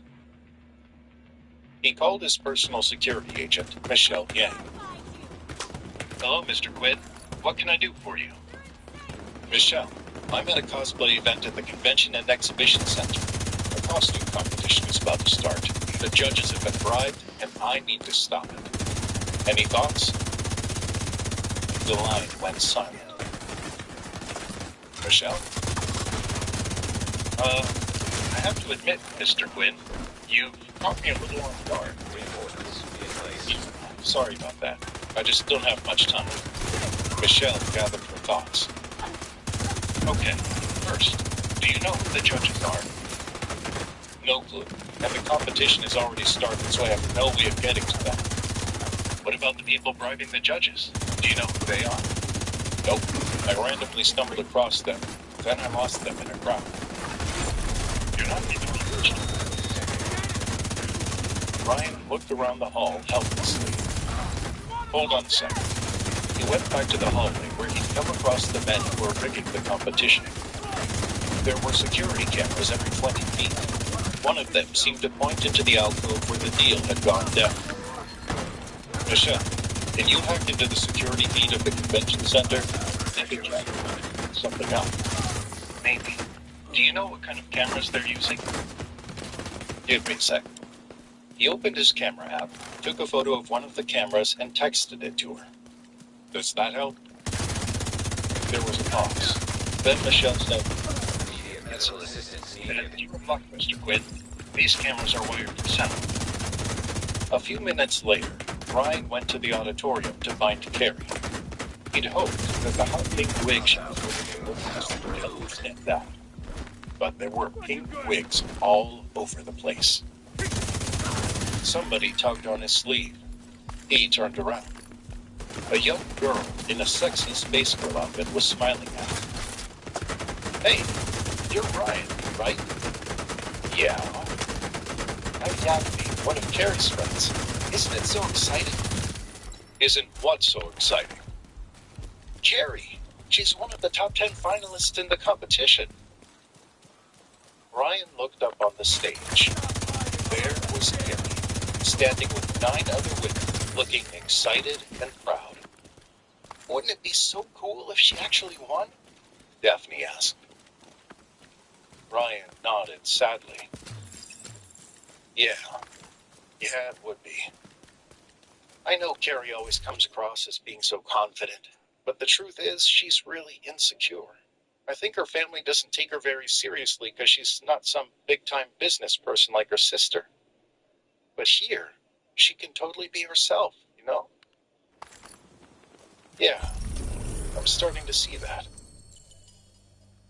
Ryan looked over to the judges' table. He considered going over to them and offering them a bigger bribe than the $50,000 they were getting. But it didn't feel right. He wanted the people on the stage to have a chance at a fair competition, and they were never going to win access. The judges had already proven that they could be bought. His phone rang. It was Michelle again. "Would you save my seat?" he said to Daphne. "I need to take this." "Sure," Daphne said. Ryan stepped out into the quiet of the auditorium lobby. "Hey, Michelle, were you able to hack into the system?" "Yes, I was, sir. I caught your guys red-handed. What would you like me to do with the video?" Ryan peeked into the auditorium. The competition was well underway. Mr. Quinn, Michelle said. From the back of the auditorium, the stage looked tiny. Ryan could barely spot his sister-in-law, but there were giant screens along the side walls, broadcasting close-ups of the contestants. The camera focused on Carrie for a moment. She was clasping her hands together and bouncing up and down in excitement. Ryan smiled to himself. I have an idea, he told Michelle. A few minutes later, he went back into the auditorium and took his seat. The contestants were coming forward one by one, telling the audience who they were dressed as and why they'd chosen that character. Every time one of the women would finish, the audience would roar their approval. A young woman in a futuristic outfit stepped to the microphone. Hi, she said to the crowd. For my character, I chose Zendax the Mighty from the video game The Legend of Zendax, because it's my favorite video game and I love to play it all day long. The audience mumbled in confusion. From behind him, Ryan heard Carrie's friend Daphne say, The Legend of Zendax? What's that? Two men near the stage cheered wildly. Yeah, Zendax! Woo! Ryan recognized them. They were the men who had bribed the judges. Guess I know who's going to win the competition, he thought to himself. The last girl introduced her outfit. Then all of the women came forward and stood in a straight line. The MC went to each contestant one by one and had them step forward. When they did, the audience would vote by applause for their favorite. Carrie got one of the biggest reactions from the crowd. The girl dressed as Zendax the Mighty got the smallest. Thanks. The MC asked all of the contestants to step back. Then he walked over to the judges' table, grabbed their final scoring cards, and took center stage. Ladies and gentlemen, I shall now announce our winners. Coming in third place, we have Erin Conway with her take on that classic character, Sailor Moon. The audience cheered loudly. In second place, our runner-up, Carrie Lowell as Sakura Haruno. The audience went wild. Carrie jumped up and down with tears of joy in her eyes. Daphne shook Ryan's shoulder from behind. Runner-up? Isn't that amazing? Ryan nodded sadly again. Yeah, it's great. The audience quieted down as they awaited the announcement of the winner. And in first place, the MC said, pausing to build up the suspense. The winner of the 7th annual cosplay costume contest, Jenna Gilbert as the soon-to-be classic video game character Zendax the Mighty. Jenna Gilbert squealed with excitement as the audience responded with mild applause. Friendly combatants detected. What? Daphne said. No one's ever heard of this Zendax chick, Target is and her near you, costume Agent. wasn't even that good. Well, I guess I'll have to download the game now and see what Zendax is all about, someone said to her. The jumbo screens showed a close-up of Jenna Gilbert's face as she stepped forward to accept her reward. Ryan held up his phone and pressed a button. Suddenly, the image of a tearful Jenna Gilbert was replaced by security camera footage of two men in an empty hallway. The crowd went silent as the speakers blasted the men's conversation into the auditorium. I know we said 75,000, but 50 is all we can offer them, one man said. The other man answered, but we've got 3 judges. The cost to bribe them was 25,000 apiece. So stiff one of them. We only need 2 to vote for our girl. I don't know. It feels risky. What if the one we stiff says something? People in the audience started murmuring. Now removed. We need our girl to win. If someone dressed up as Zendax the Mighty wins this competition, he will send sales of our video game through the roof. We could start seeing millions of downloads. And if one of these judges decides to squeal, we've got ways of shutting them up. Okay, I'll I'll transfer the funds to two of the judges right now. We'll put the squeeze to the third judge before the competition starts. The feed cut out, and the screens went blank. Stood up and yelled out, "Hey, what's going on here? Is this competition rigged?" "Yeah," someone else said. "It's there." A woman near the stage stood up and pointed. "It's them. These are the two guys from the video. These are the ones who bribed the judges." The audience roared as a mob descended on the two men. The judges quickly got up and ran out the side door of the auditorium. The MC tried desperately to get the crowd under control, but it was no use. They weren't having any of it. Daphne shook Ryan's shoulder. "They rigged the whole thing for that Zendax girl. Do you know what that means? It means that Gary really won." Ryan smiled at her. Yeah, I guess it does."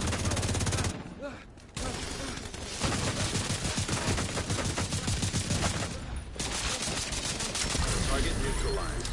Good work. "I won. I really won. Can you believe it?" Gary and Ryan sat in the booth at a restaurant near the convention center and had dinner. Carrie was still wearing the Naruto costume that had just won her first place at the cosplay competition. People were staring. She didn't care. She was back. It's amazing, Carrie. I'm really proud of you. Really? You're proud of me? I am. I think it takes a lot of courage to put yourself out there like that. Thanks, Ryan. That means a lot to me. He smiled at her, and she looked down shyly at her plate. Then her head popped back up in excitement. "Can you believe those two guys tried to rig the competition? I mean, what was that? It was crazy. Can you imagine paying off some judges just so you can promote a stupid video game? And it would have worked, too, if someone hadn't doubted you. It was a good thing somebody was able to get a hold of that recording and expose them." Good job. Carrie peered at him. "You didn't..." Check the target agent. Her voice trailed off. "I didn't what?" he asked. Carrie shook her head. "Never mind." They went back to eating their dinners. After a while, Carrie said softly, "Yeah? What is it that made you want to pick us?" He sat back in his seat. "Oh, a lot of things. I mean, she's beautiful. That's obvious. She's also smart and hardworking, and she believes in doing what's right. And she's fun." "Fun? There?" Target. Nice. "Yeah. What? That's another one Disagree?" down. Good job, agent. Carrie shook her head. "There are a lot of words I would use to describe my sister. Fun isn't one of them." "Huh. Well, I know she works hard, but she knows how to cut loose from time to time, too. That's a side of her I don't get to see. It's there." Carrie hesitated. Then she said, "Ryan." "Yeah, Carrie?" "If you had met me before you met my sister, do you think Any other divisions you maybe go around? you and I..." Ryan smiled softly at her. "I don't know. Maybe. But the fact is, I met Mary, and I fell in love with her." Carrie nodded her head. "And I got a really awesome sister-in-law in the process." She smiled. Something caught Ryan's eye. "Uh-oh. We've got trouble."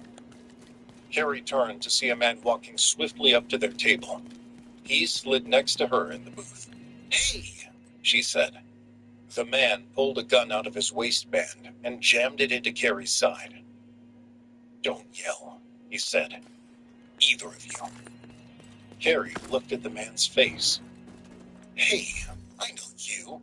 You're one of those guys that tried to rig the costume contest. The man glared at Ryan from across the table. Do you know how much money you cost me today? First, there was the 50 grand I paid those judges. That's bad enough. But what you cost me in sales for the Zendax video game? Millions. Carrie's eyes shot over to her brother-in-law. Ryan? It's okay, Carrie, Ryan said calmly. He's not going to shoot you in a restaurant full of people. You don't think I'll do it? The man said. Nope. Just like you wouldn't shoot me in that hallway. And you had a much better chance of getting away with it there. So why don't you just put the gun away and we'll talk like civilized people? The man hesitated for a moment, then slowly removed the gun from Carrie's side and stuck it back in his waistband. Carrie exhaled. She didn't even realize she'd been holding her breath. All right, the man said. Let's talk. I'm all ears, sport. The man leaned forward and said, You're gonna need to get You the are gonna access pay codes to back the vault to every recover penny the that you item cost Hyena me stole today. from Air Force Do you One. understand? Hyena Insider. And says just whoever's posted how in do you the old expect me to CEO's do office that? will have a key I mean, card that should look give you at access me. to the vault. Do I look like a guy with millions of dollars? You don't look like a guy who could pay for this dinner, but the money ain't coming from you. It isn't? Nope. The man jerked his head toward Carrie. It's coming from her. Carrie stiffened in her seat.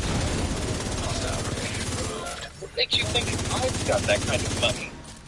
The man smiled coldly. Carrie Lowell.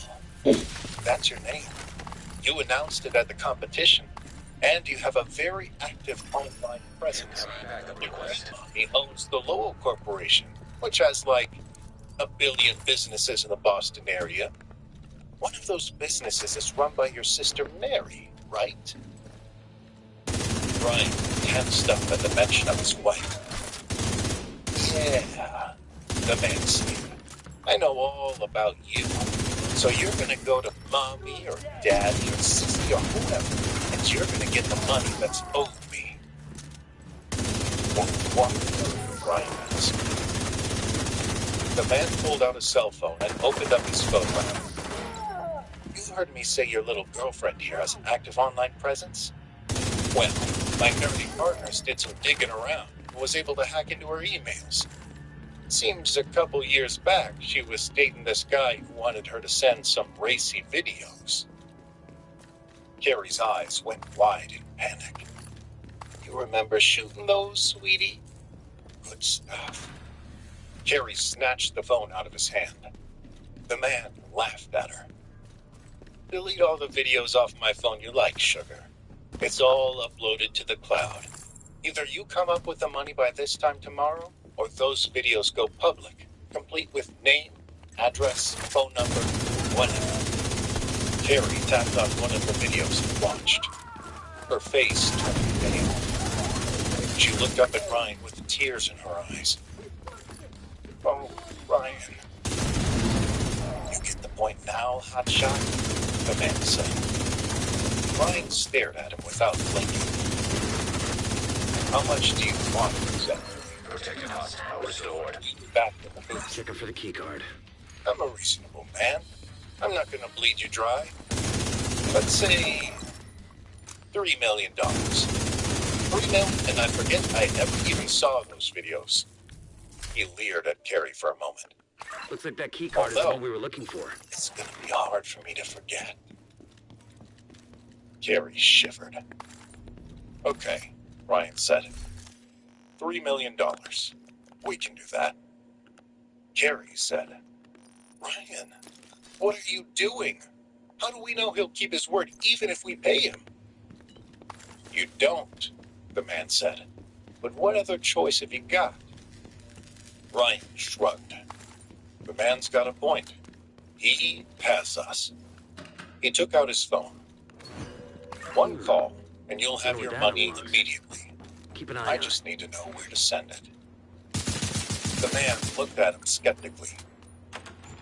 You're not gonna try to pull anything, are you? Like you did with that security camera thing? What could I pull?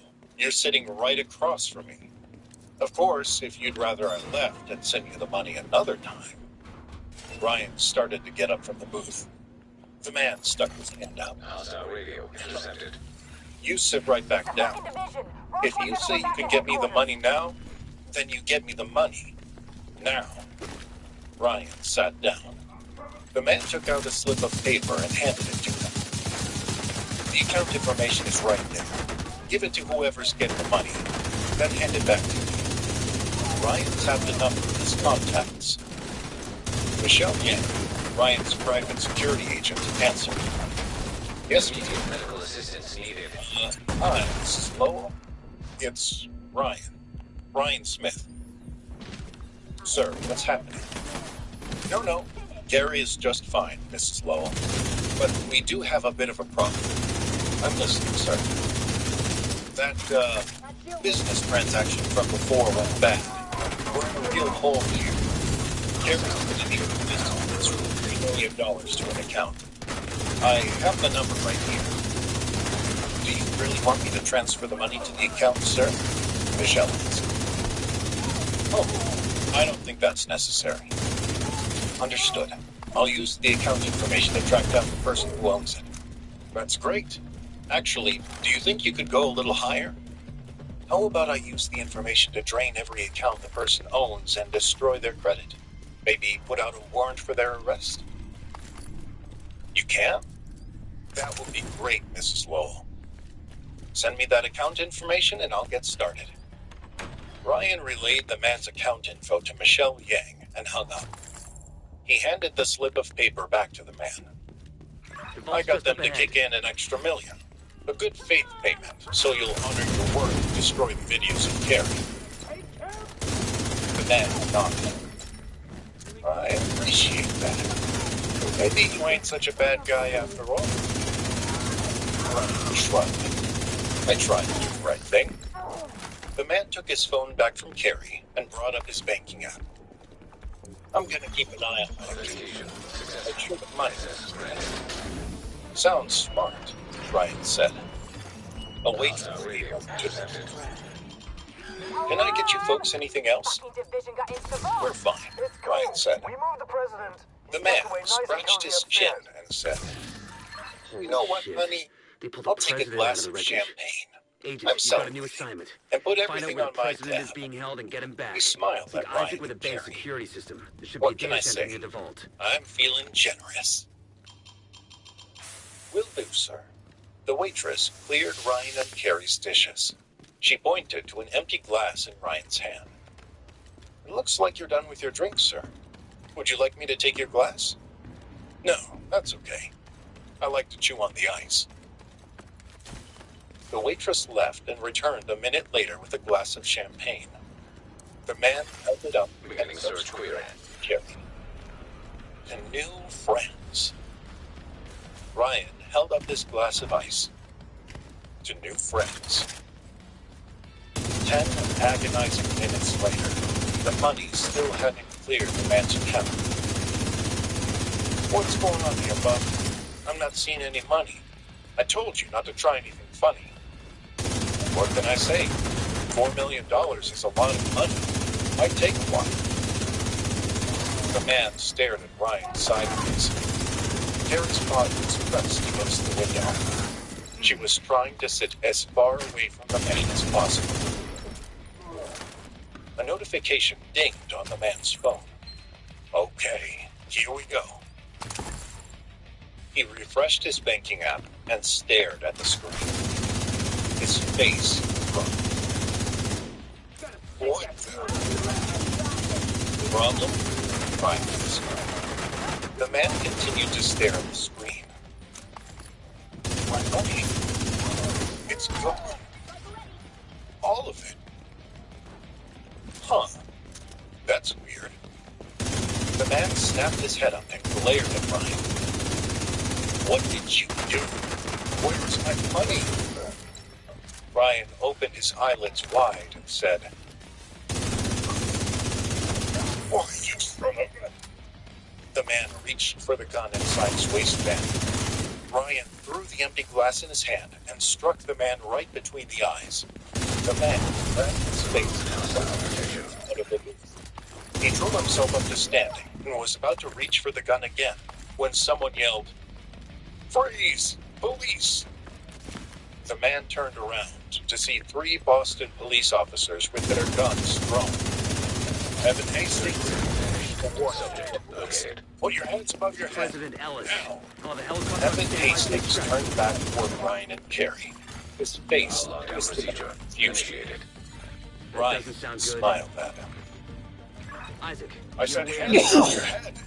The cop Searching for a way out of the vault. Hastings raised his hands above his head. Shit wristwatch. A police officer let me frisked see. him and If you found the can gun punch in his through the west waistband. wall, there's a maintenance tunnel running You got a alongside your concealed position. carry permit for Long this? shot, but it's the only one we got. Hastings stammered.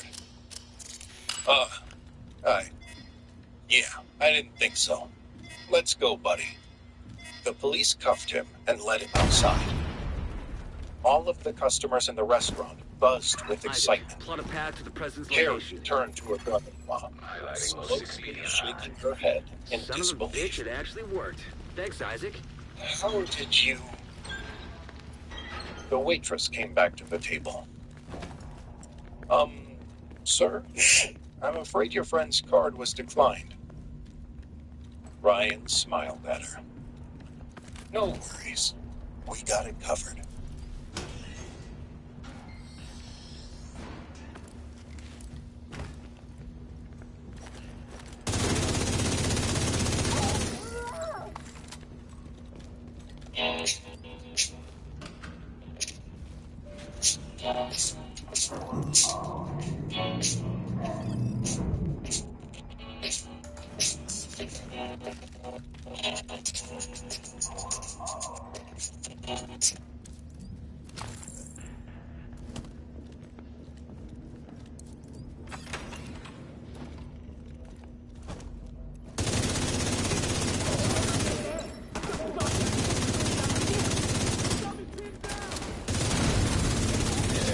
Heavy ammunition.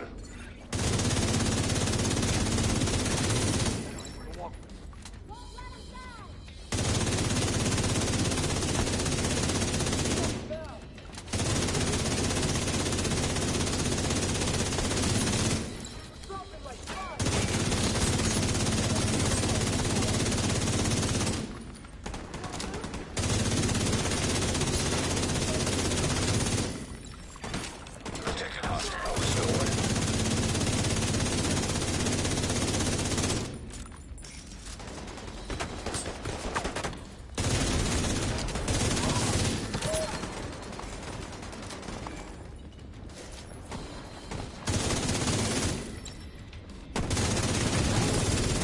Hostile protection.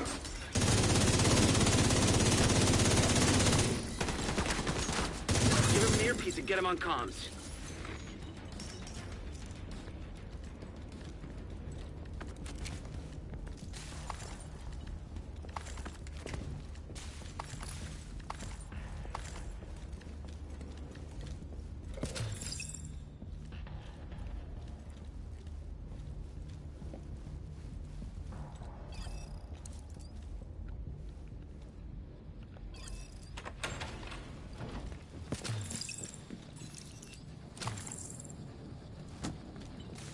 Heads up, we're inbound to your location. Coming in over the atrium. Keep your heads down. We're gonna make a hole.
a load of shit. Kill every last one of those fuckers. I want them dead. Roach, our gear supply will dry the fuck up if word gets back to the rest of the council that we lost the president. We'll get him, ma'am. Fuckers aren't going anywhere but down.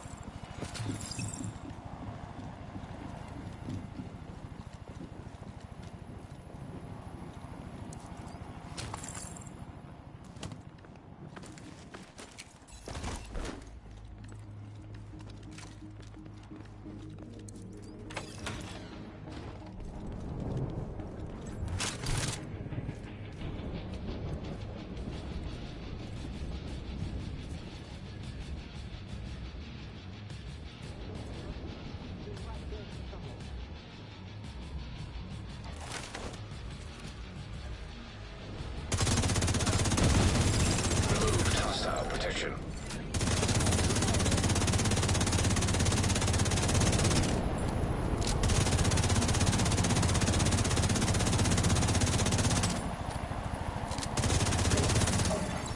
Hostile protection restored.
Agent, this is the area we need you to stabilize.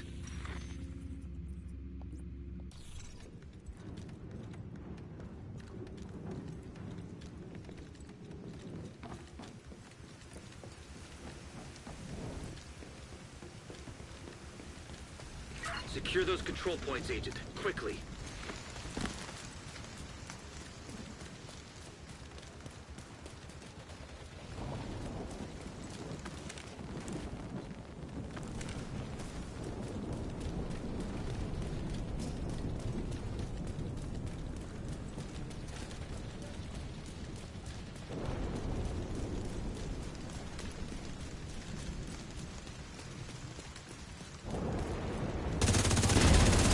Hostile protection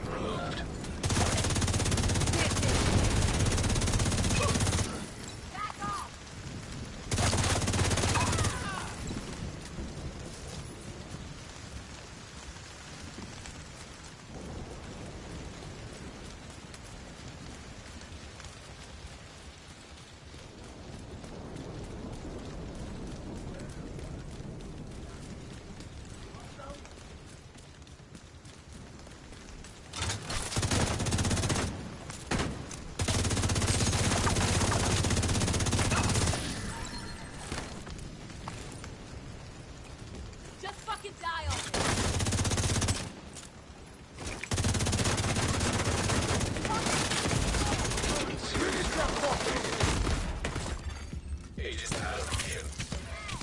Gonna lay down some cover.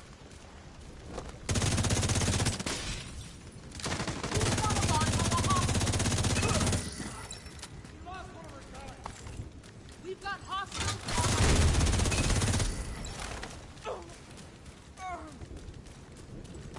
Kill squad incoming.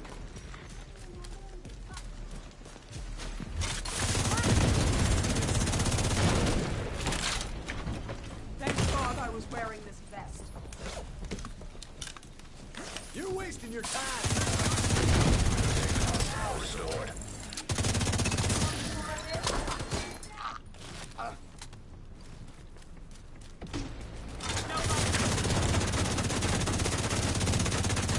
Clear out the cover.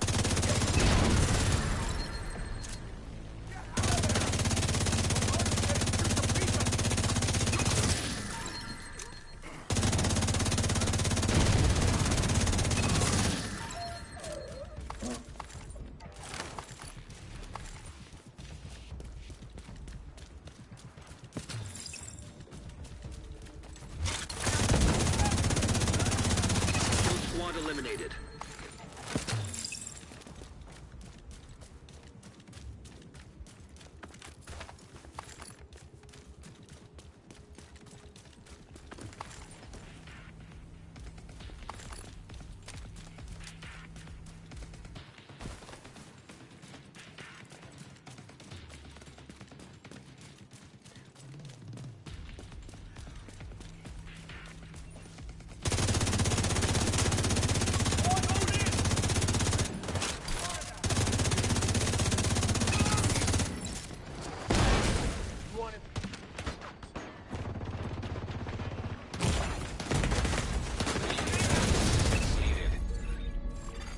Agent vital signs 0.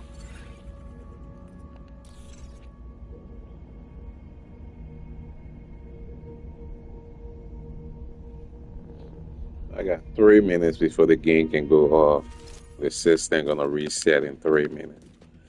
That's why I was trying to hurry up before this game was just stupid. I can't do it in 3 minutes anyway. I got 3 control points to go through. I just gonna take the loss.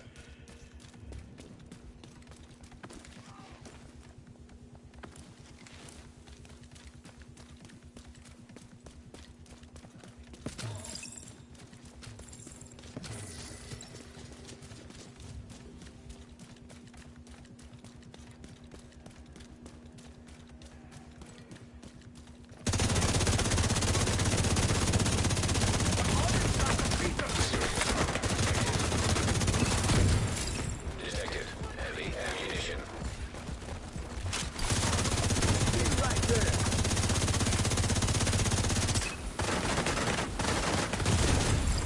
Agent incapacitated.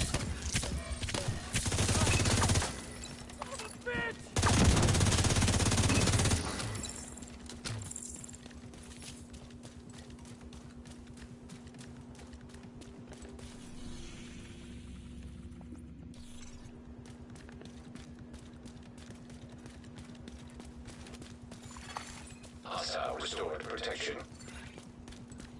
Okay. I don't know why I'm not flying there. I just went to the control point. We got 2 minutes.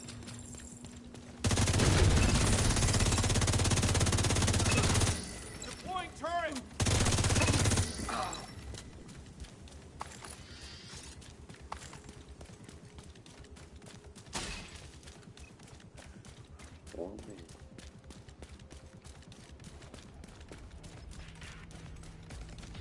I don't even know why I tried.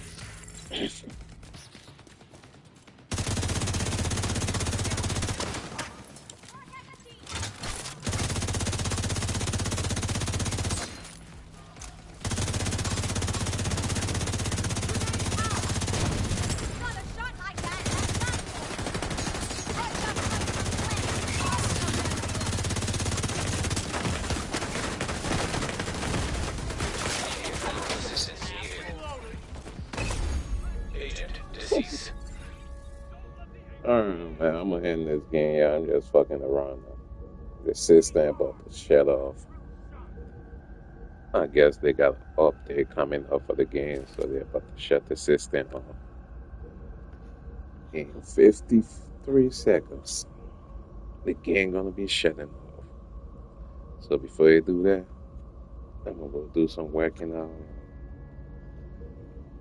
So shit, get ready for work. Yeah, I'm gonna talk to you guys later. I appreciate you guys watching the game, chilling with me. I appreciate it.